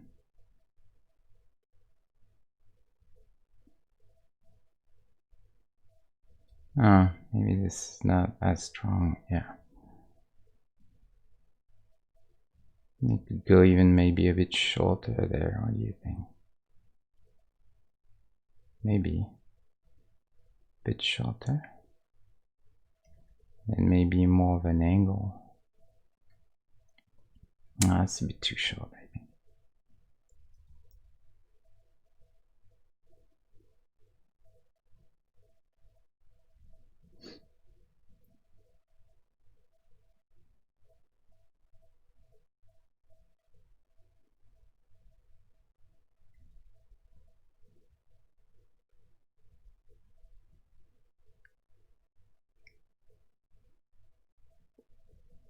It's a little upset with the legs.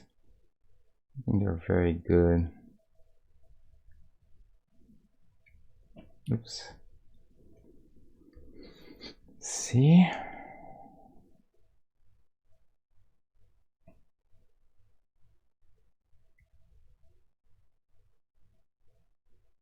You can see France from your bedroom window. This is interesting. Can I ask where you live? Do you live like in Switzerland or something? It has to be in the mountains if you see France, you know, from a distance. Or maybe are you right at the border?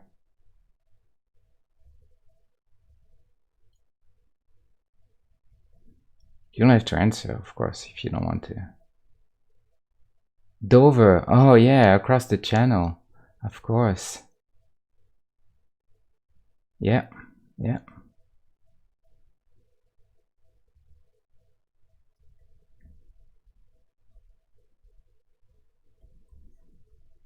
So for you, it's actually it's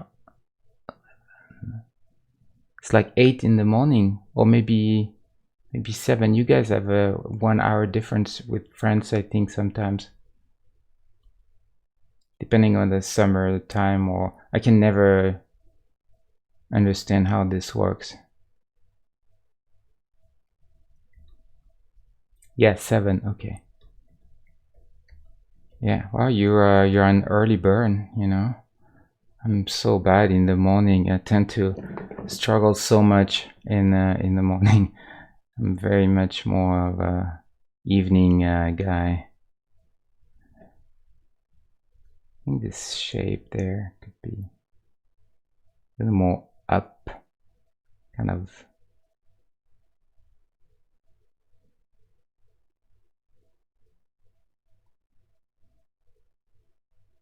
But at the same time, I like to feel like there's a difference between shoulder, you know, this angle, this and then this. There's definitely a here a shoulder there, and I think I like when it's defined.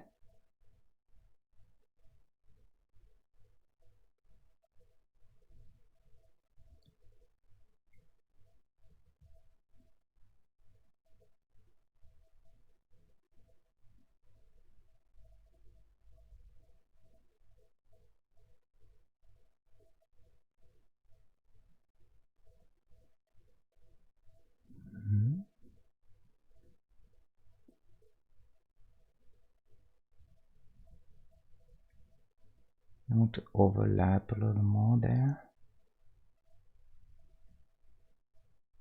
This is the part where people are thinking, what the hell, just move on now, that's good enough. Guarantee you. But I'm a little, sometimes I'm scared to move on. I want to make sure that I exhausted all possibilities before going into the more detail, which of course is impossible. But like to make me believe that I can.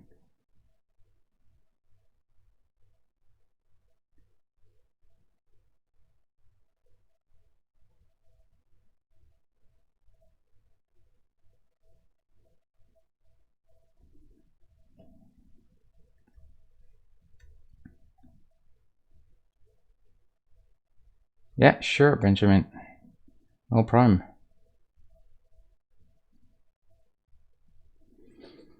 So, what do we think of that?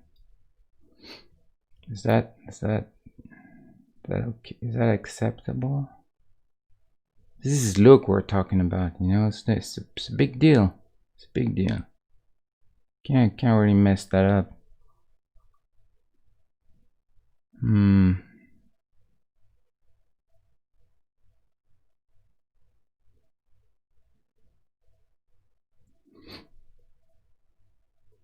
Sometimes it's good to just stop for a while, you know. You don't have to paint all the time. I remember I was in Montreal, and there was a Craig Mullins. If you guys know a little bit the concept art world, Craig Mullins is very much an authority in that field. Extremely, incredibly talented artist, and he very much turned Photoshop into this weird sort of like hybrid way of painting with parts photographs and, you know, part shapes and all sorts of things and brushes, and he very much invented that his right shoulder could be a little higher. Right, yeah, we'll try that. And then yeah, very good, thank you for that. Yeah, definitely much better, thank you. And there was and he really invented this style almost. Now after that, you've seen millions of copycats of people wanting to paint just like him. He was it was very special, you know, incredible look that he almost he invented, really. And anyway, he was in Montreal, and he had this sort of seminar, or, you know, slash like a talk or something, and I remember he was actually a little bit obnoxious about the whole thing, which was interesting, you know. It's like, wow, this is a character. This guy is really he didn't seem too much into it. I think he, at that time, he had some personal problems, and I think he was a little bit tired of the film industry as a whole, and there's a bunch of things going on in his life anyway. So I can understand that. But he didn't seem too much into it, and he was a bit, you could tell that he was a little bit wanted to get this over with, and people ask questions, like young guys, they revert that guy, I was part of them. I was like, wow, but I was too shy to ask any question anyway. But some people, they would ask questions, and he was a little bit rude, people are gonna say that I trashed Craig Mullins online. This is really not trashing the guy. He's awesome, but like I said, he was a little stiff, and then I remember, but one thing he said that really made an impression on me at that time, because I think it was a perfectly timed remark for me at that point where I was in my career or whatnot, where he said, you guys have to stop scribbling and start thinking. And on the moments, like, yeah, whatever, it's words, fancy words. But then, I thought about it, and I realized that I was doing that all the time. I would just go like for hours just doing things, just to do stuff, like, oh, big this, big. But I wasn't taking the time to really reflect on what I was doing and why I was doing it. And that sort of struck me as it really struck a chord. I felt like he was totally right, and you could tell that he was so adamant about saying this because it was something that bothered him, because probably he had done that mistake himself, so there you have it, guys, from Craig Mullins. Stop scribbling, start thinking. And now I would not hesitate to stop, just stare at the thing for a few seconds or even a minute or two, or then I'll just walk away and come back, and I'll just look at it, think about it a while, and and even if you have the luxury, I mean, in production, unfortunately, you really don't have that luxury most of the time. But if you have the luxury of letting the art rest for a day or even two, this is very often time an eye-opener. I really recommend doing this. It's difficult to do because I think when you work, there's a sense of urgency that happens, and you don't necessarily want to cut that, especially when you're in the zone. And I think all artists know that feeling. There's sometimes you just, and I'm sure like musicians have the same thing. There is something that works that particular day. You probably never know what it was, but there is definitely something, and everything kind of falls into place, right? And this is kind of a blessing, it's a really good state to be in. So you don't want to you don't want to lose this, and so that's why I think sometimes people tend to keep going. They keep going while they have it, because they're scared that maybe tomorrow, we don't know what tomorrow will be, maybe tomorrow I'll suck, so so I think you want to recognize that moment. That's the story true, but also you don't have to do that all the time. And if it's a moment where you feel like, at least for me, I feel like I'm a bit indecisive, and I start just looking for things to do on a painting because I don't really know what to do with it, then at that point I'll usually stop altogether. I'll just stop working, and I'll stop thinking at that point. Okay, what's wrong with that, and why am I doing this? What was the goal?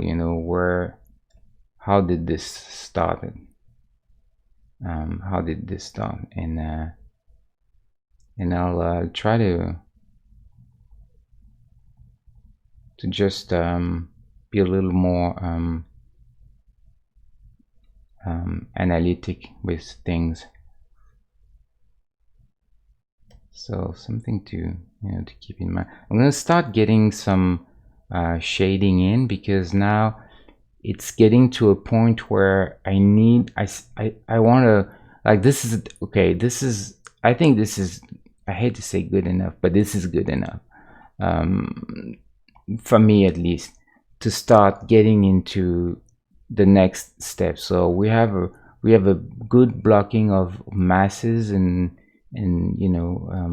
and values, and at that point I feel like I'm just spinning my wheels now. I'm not really doing anything. I'm going to change the sleeve 100 times if I don't add a little bit of shading, because now I need that extra step to start defining things a little bit, right? So I'm going to quickly check on the size. He's a bit big now, fortunately, but I think we can shave the legs, maybe, or I can probably shave 1 pixel here somewhere. Let's see, maybe not, we'll see. Yeah, I think that's fine. Yeah, I think it's actually better. So at this point, really, I need the next phase, so to speak, of the block out. So I'm gonna start refining this. So usually, same thing. I'm not gonna try and do too much detail, but I want to get the main sort of lighting, and so I like all the angles that this creates, in the outfit. There's a lot of interesting, like, see this mask almost like creates almost like polygons, I feel like if we can try and simplify this and get the lighting looking a little bit like this, that might be interesting. I'm gonna change a little bit the hue for shadow, just because it's always good to have this too much. It's always good to have a little bit of a a shift in tone.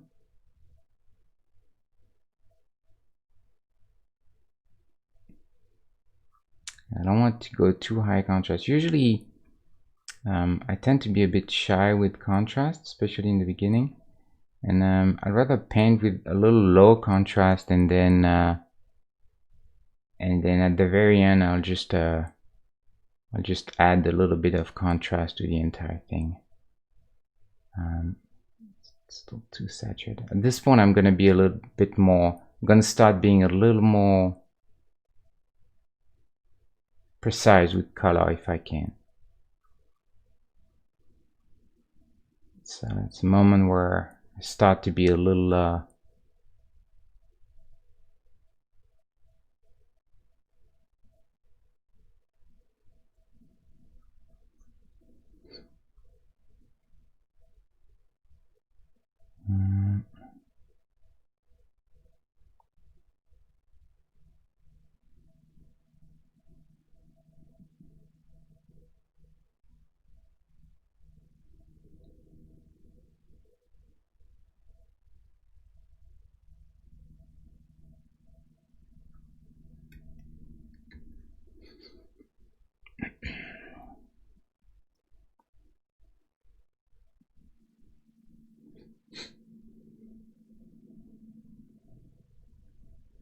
okay. So also, normally I would try to have all the sprites look good on a white background, because in eventually in the game that I hope to make one day, I would have all those characters on cards, you know, and there would be white background. And thank you, Benjamin. Thank you. And then I would, you know, but obviously a guy like this, pretty tricky on white because he's white. So that's why I got this guy. I got the doctor. So he's actually really bright. But then I had a little bit of an outline for him, which is not something that I normally like to do very much. Some people, they really like to define, to have almost like keep like the line art, you know. And I don't really generally do that, especially at this size. I feel like it's a bit too small to really benefit from it. On bigger sprites, I think it's totally something you can consider doing. So we're gonna try and paint this in white. Okay. So in a case like this, you know, I'm gonna just I have to have a little bit of you know, of an outline or something to define him.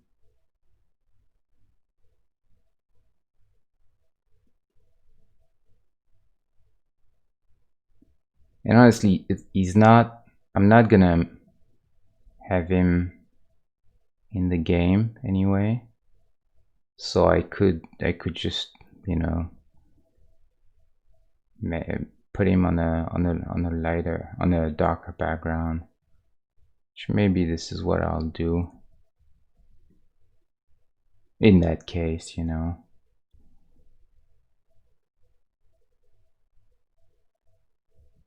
We'll see if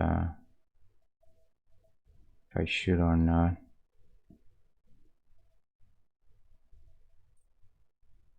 Go really light for this, because the lighter, like I said, the lighter, usually the less contrast you have, the less big the pixel would look. So in that case, I want to go as light as I can while still benefiting from, you see, from the this is really small. I'm not going to look, we're not going to look at it on this size, and it's going to be more like, you know, like this on Instagram, you know, or whatever. I'll post it.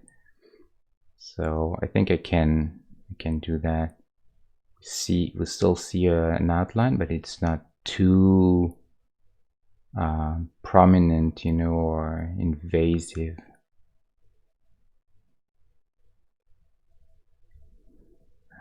Let me think. So we are going to try and get some shadow. It's gonna be a little deeper there because it's, you know, under all of that.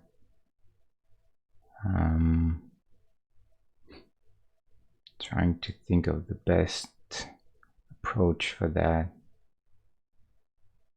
Several ways we can go. I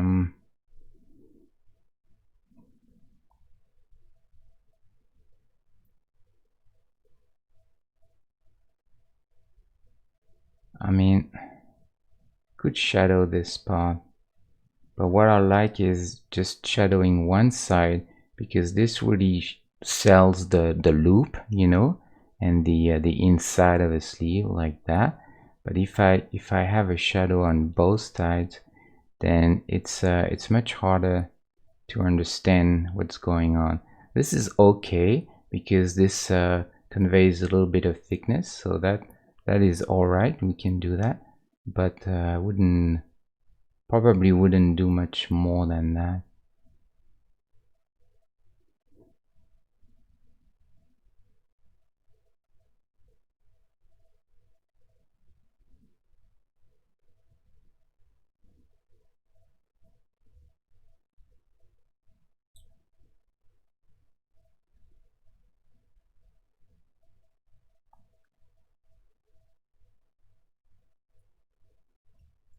Need to feel the hand. So hands, they're, you know, obviously very tricky. You suggest way more than you paint at that size.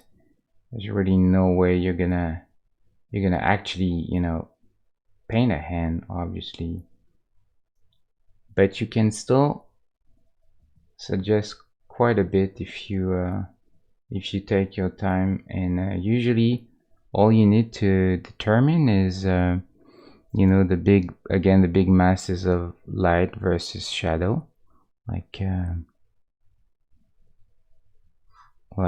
know, this or that, you know. If you look at the guy down there, it would be the same. It's better when there's a little bit of a silhouette, but in that case, and that's what you remember when I started. I said I'm a bit concerned about this hand thing because I know it's going to be a little tricky to get this to work at such a small size. Not that we can't, but definitely it's going to be a challenge. So we'll have to be a little, probably a little patient with it, you know.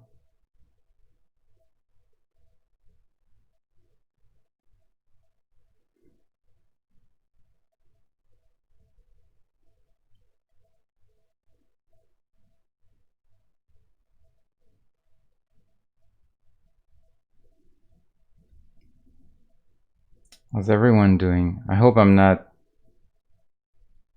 I hope you guys are not all asleep.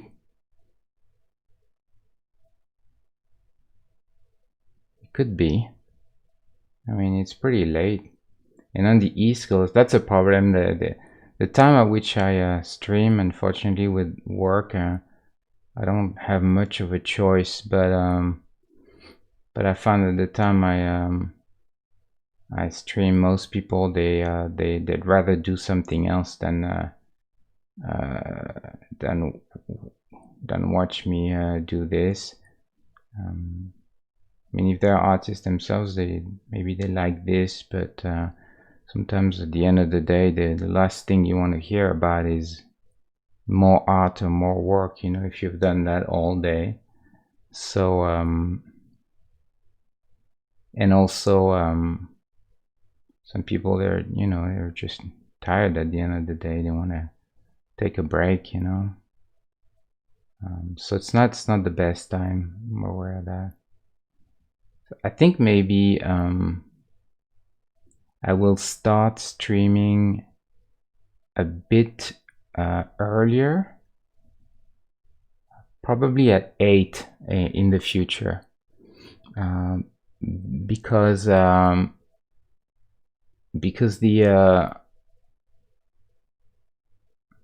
at least for the East Coast, it'll start at 11, which is a bit better than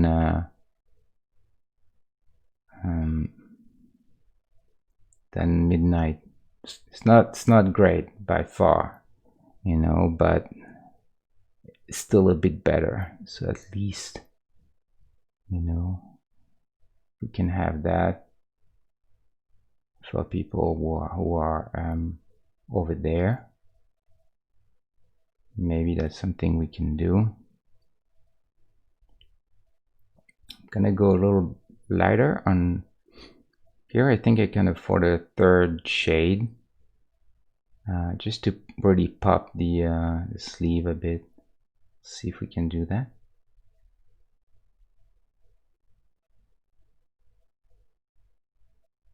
Because I'm not worried about not reading on the background there, because it's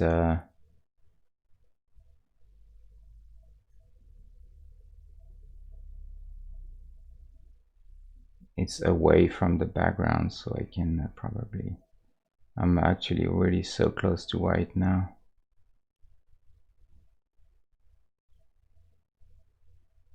Not sure that I picked this correctly.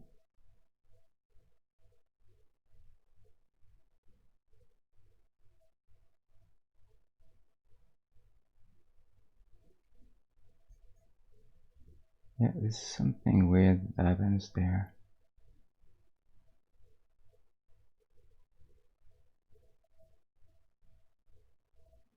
Not too sure what's going on here, because I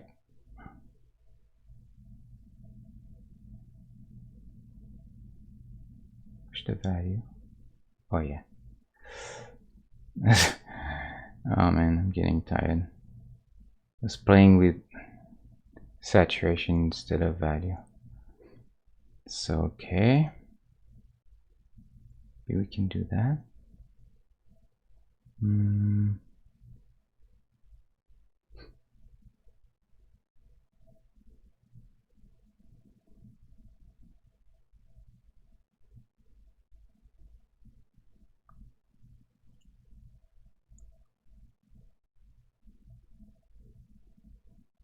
I try and spend some time on those hands. Would really like this to work if I can.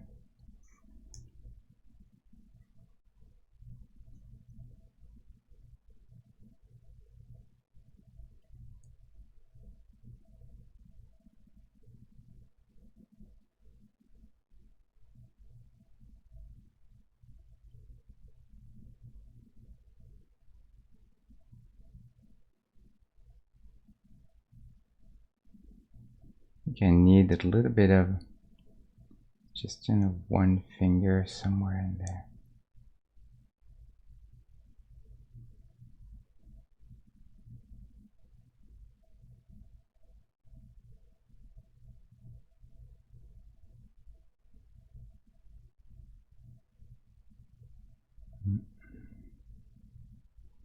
Sorry guys, I don't talk that much at the moment because this is kind of a tricky part, and so I'm a bit more quiet because I'm more focused.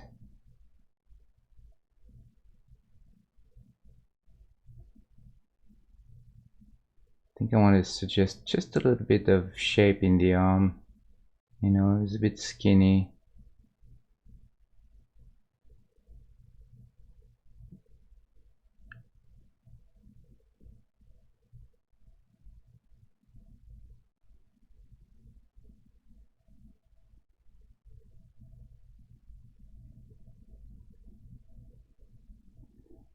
Oh yeah, what kind of work are you doing, if I can ask? Are you doing art as well?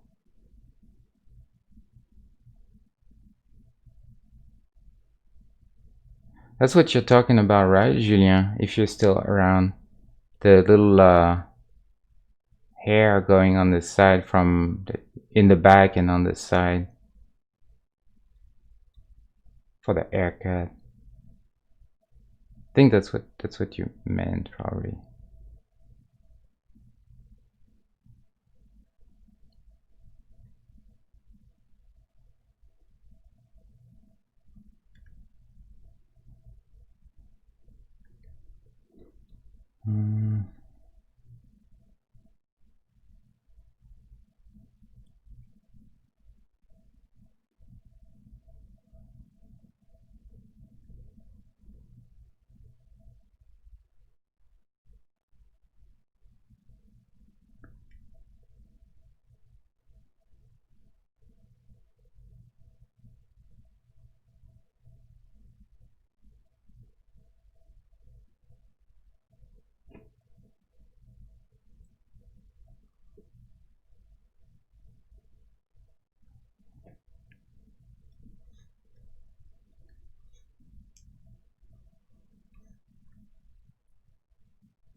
Okay, so okay, hands are make a little more sense now.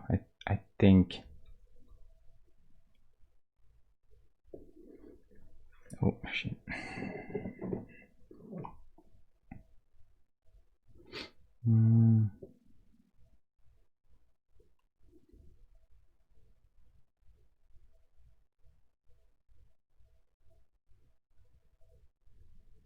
I think maybe.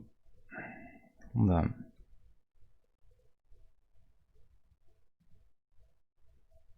It can be a little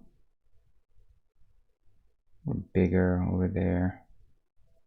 I have to find out a different color, so I'll adjust that later.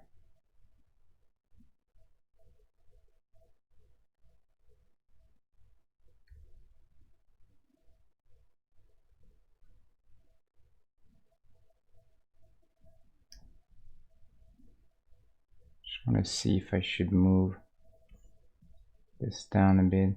This is getting into the bit of the nitty-gritty now, where everything is a bit tricky, you know.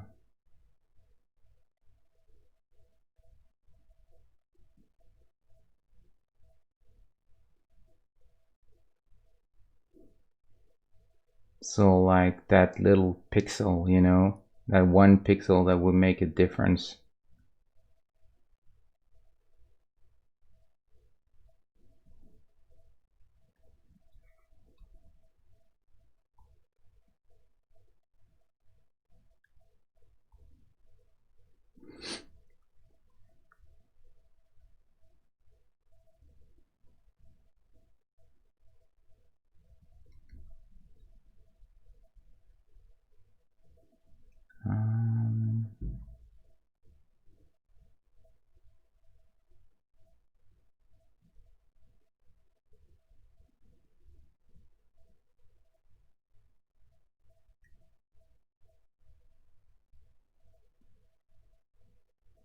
Here it's really just a suggestion of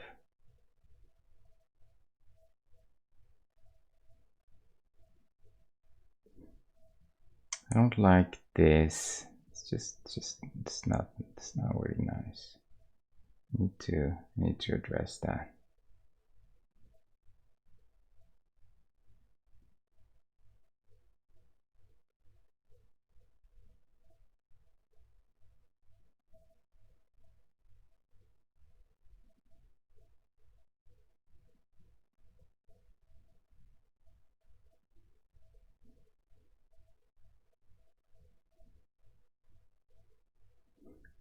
As simple as that, maybe even better.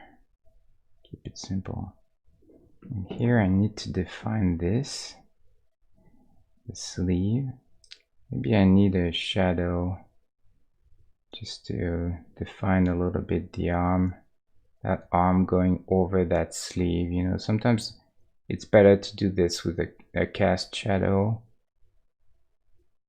because it just gives a little bit of a more form to the character, you know, especially when you have like a big of a good real estate to do it. It's definitely worth doing. See, I feel like it's not too bad.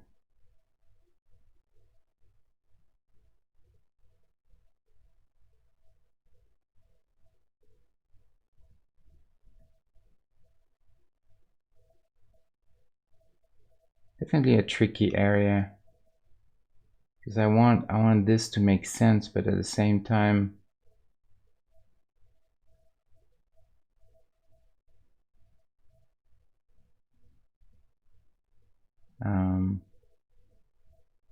I want it to look a bit interesting, you know, not too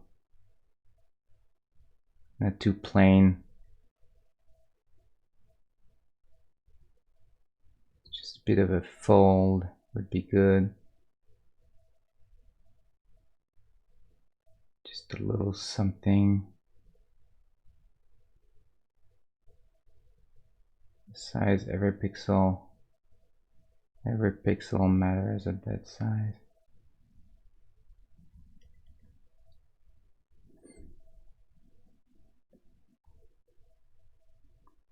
Yeah, so this is a bit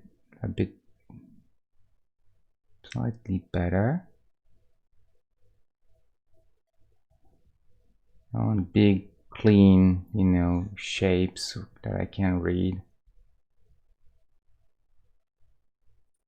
I think here we can probably afford to suggest a little bit of a fold as well somewhere.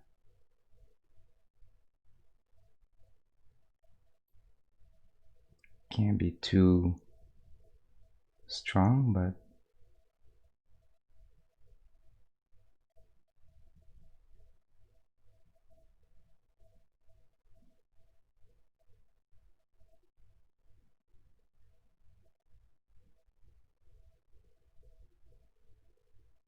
hmm.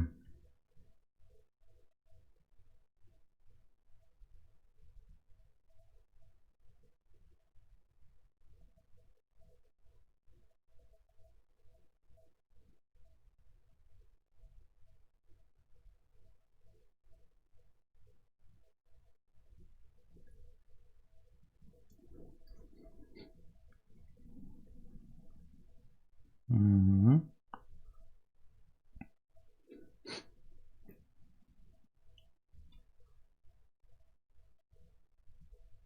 Oops. Oh, 3D modeling, huh? Yeah, I've done that for many years. I was a modeler too. Actually, modeling, you can learn a lot from modeling in terms of pixel art too. Sometimes there's the same sort of sense of, especially when you model from, you know, polygons and like the old way.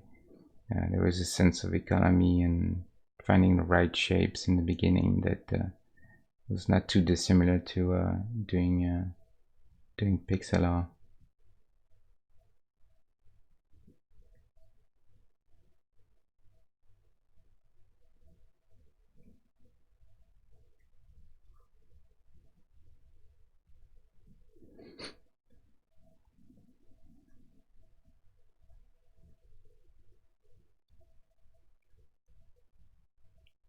Lightsaber is really long. I think it's very important that we make it quite long. This is what makes it kind of cool, you know.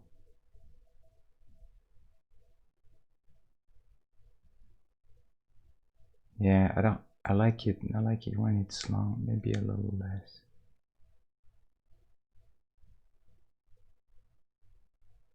Maybe that is good.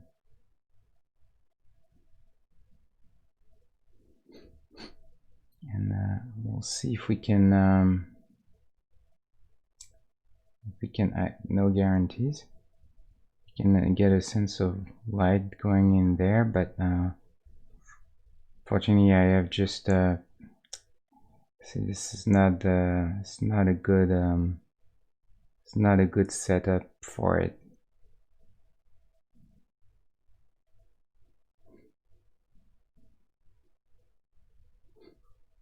Yeah, now this will look more like a serrated edge, you know,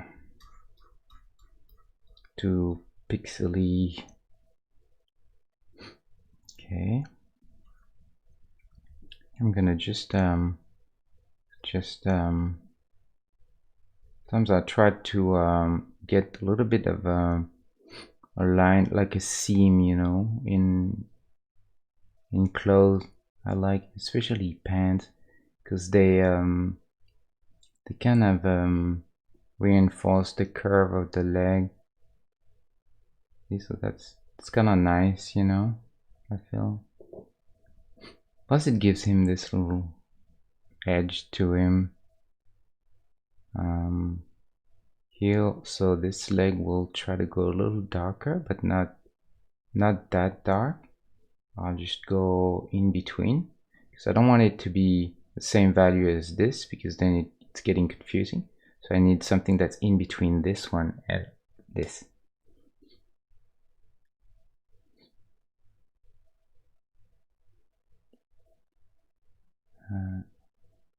Just a bit lighter. Can go a little more. Deset a bit.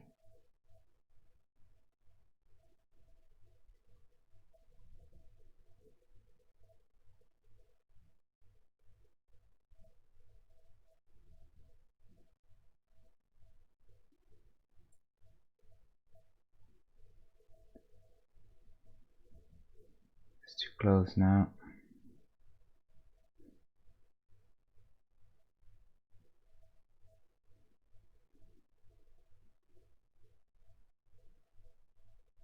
Oof, I'm not a big fan of how colors are selected in this thing. Already not a big fan, but it's okay. I'll try to get used to it, at least for while I'm doing this.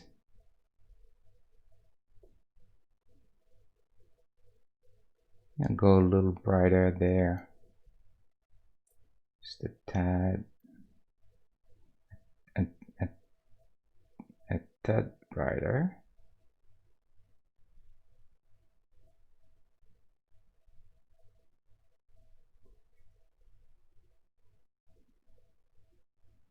Something like this, maybe.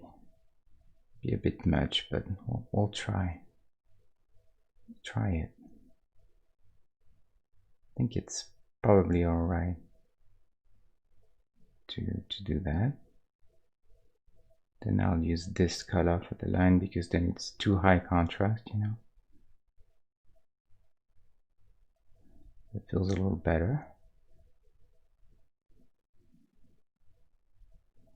Just a bit of aliasing there, anti-aliasing, just to get a little more rounded in the knee.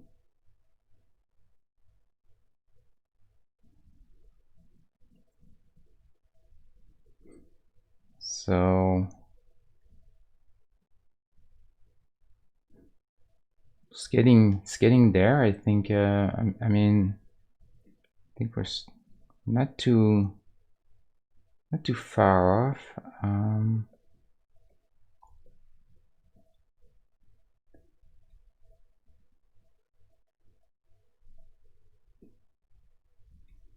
me see what else. So we'll do the same thing here. We'll do a bit of a anti-aliasing, just because it makes the knee a little nicer. Still too close, those two. I feel probably needs to go. Actually, I could go a little lighter there. Let me try this.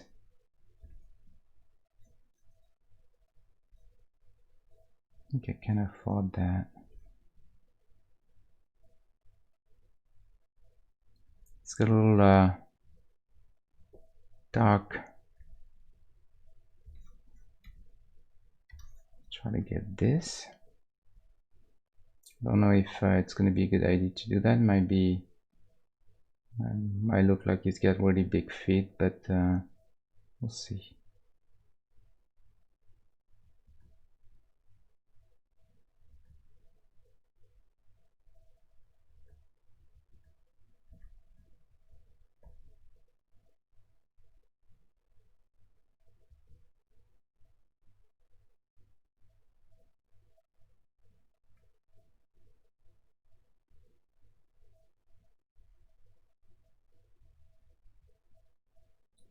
It's the same thing.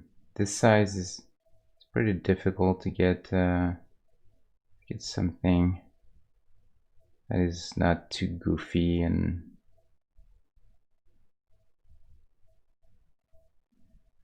you know what I mean.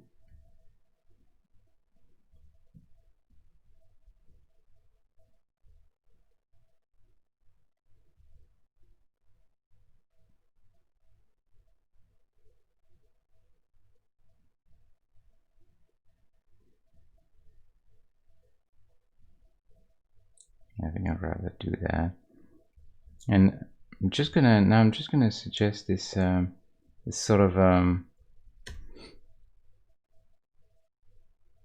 lacing there. It's probably a bit too hot contrast. I'm gonna go just a bit in between.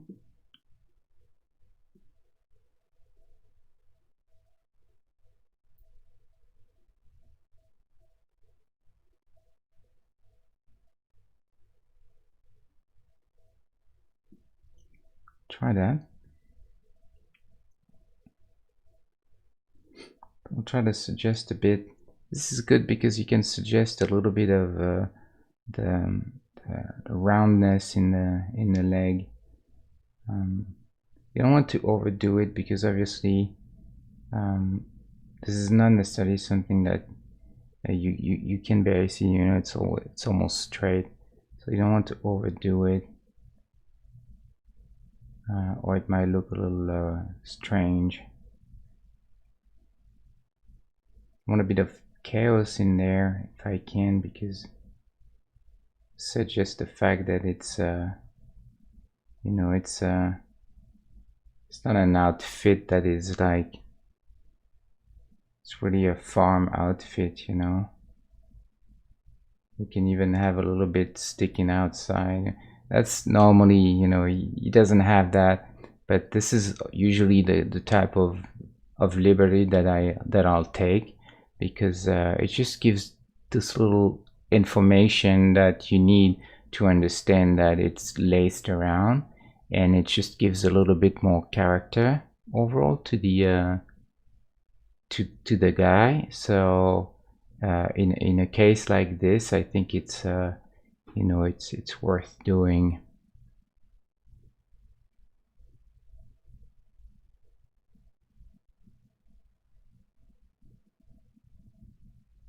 And then we need to do the same here.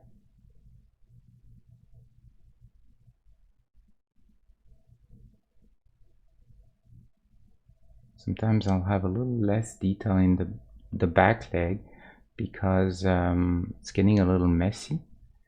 So I think, do you guys know how you can, this is something I really need to know. Is there a way to paint at not at full opacity, like say 50% opacity, or is there a way to do that? Let me look it up real quick. To change brush opacity.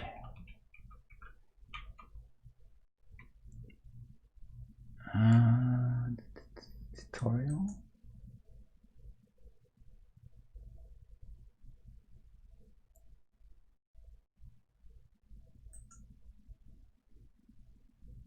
Opacity brush.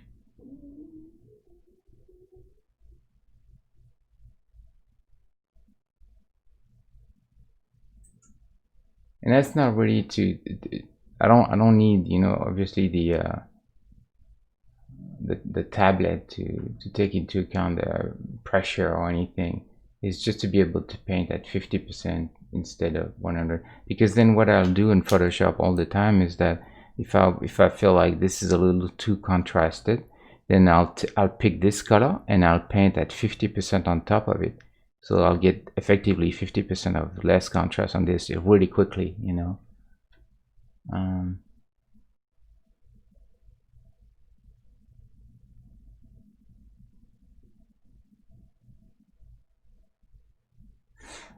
Yeah, so it looks like this would be this then, right?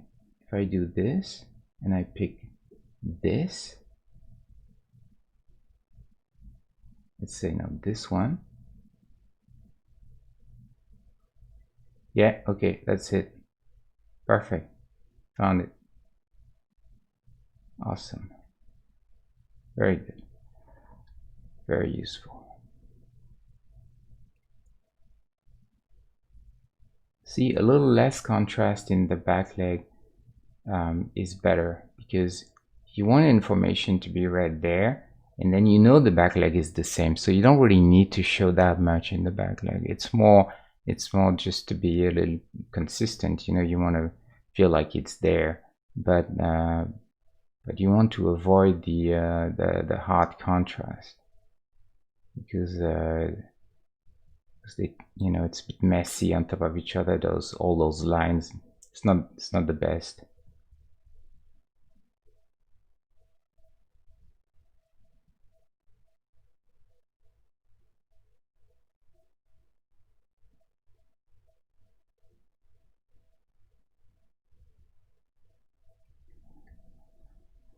Okay.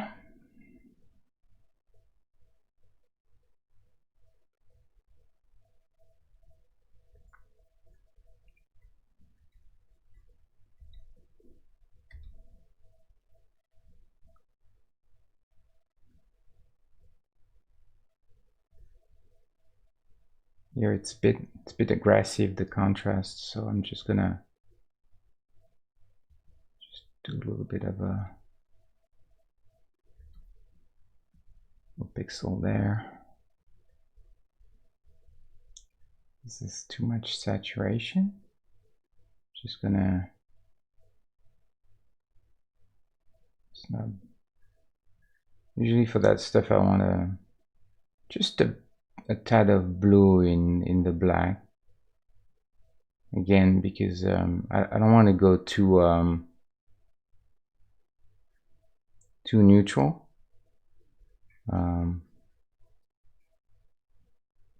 There you go. But I don't, you know, still needs to read as black.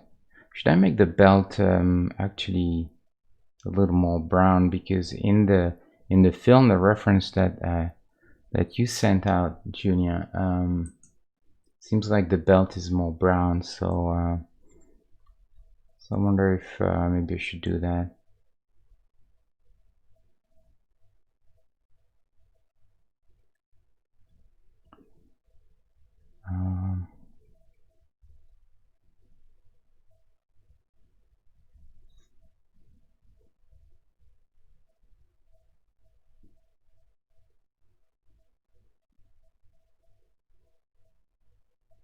Here I'm just really putting just a suggestion of detail. Doesn't need to be a whole lot. Now you see I'm gonna bring everything in Photoshop probably quite soon, because I really want to play with the contrast in the shirt and some of the colors overall, and I feel like this is the part that I struggle quite a bit with in this software.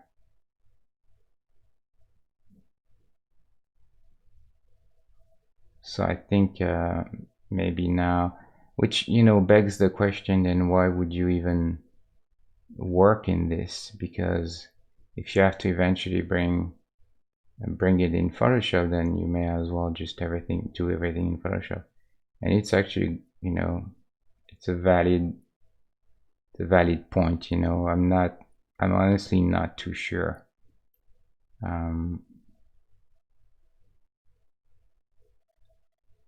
You know, we'll see what I do. There's a chance that I go back to Photoshop for the time being. I'm gonna give it a little bit more of a chance. I think it's a good software. It's really good, and I'm sure that if I was going to animate, I wouldn't even think twice about it. But for me, in the context of what I'm doing, maybe not the best.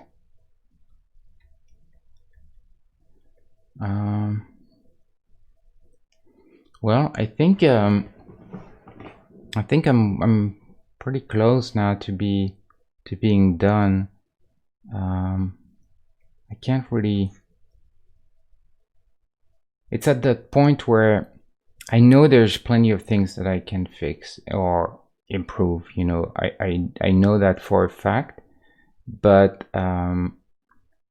it's also difficult for me to get this now because I don't really see the art anymore. It's becoming a little too familiar for me, and so I don't really see very quickly what could be done with it.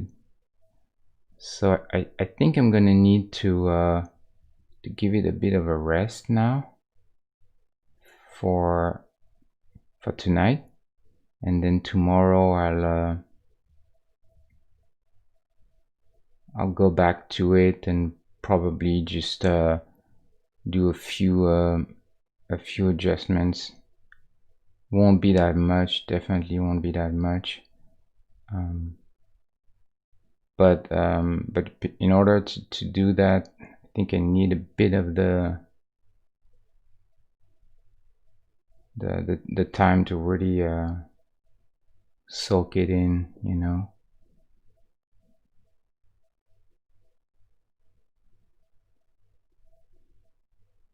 Ah, man, this color tool, it's really,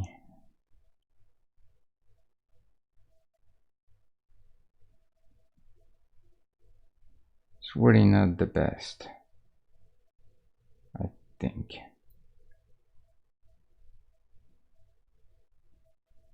I wish this could stay open. I guess I could do this, right? Why am I not doing this? I'm such an idiot.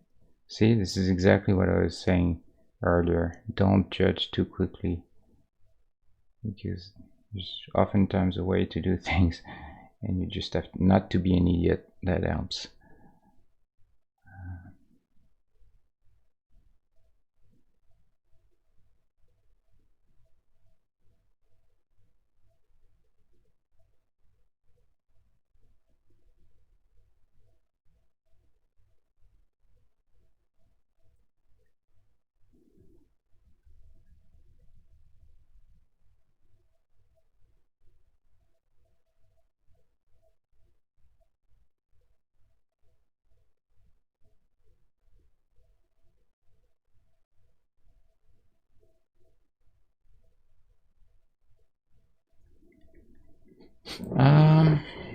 Okay, guys. I think I'm gonna end the stream soon.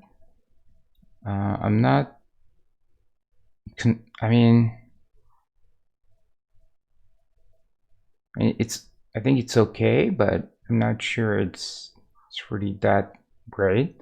Like I said, those colors, I don't really like them, so I'm gonna bring this in Photoshop, and then I'll do a quick final touch up in Photoshop, probably tomorrow. I mean, to be fair, he's not the most interesting outfit either. It's not like there's much to him.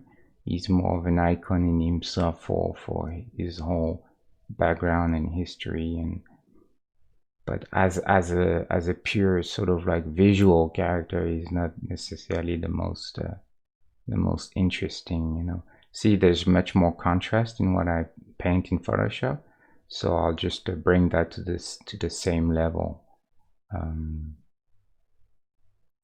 that's going to help a little bit too.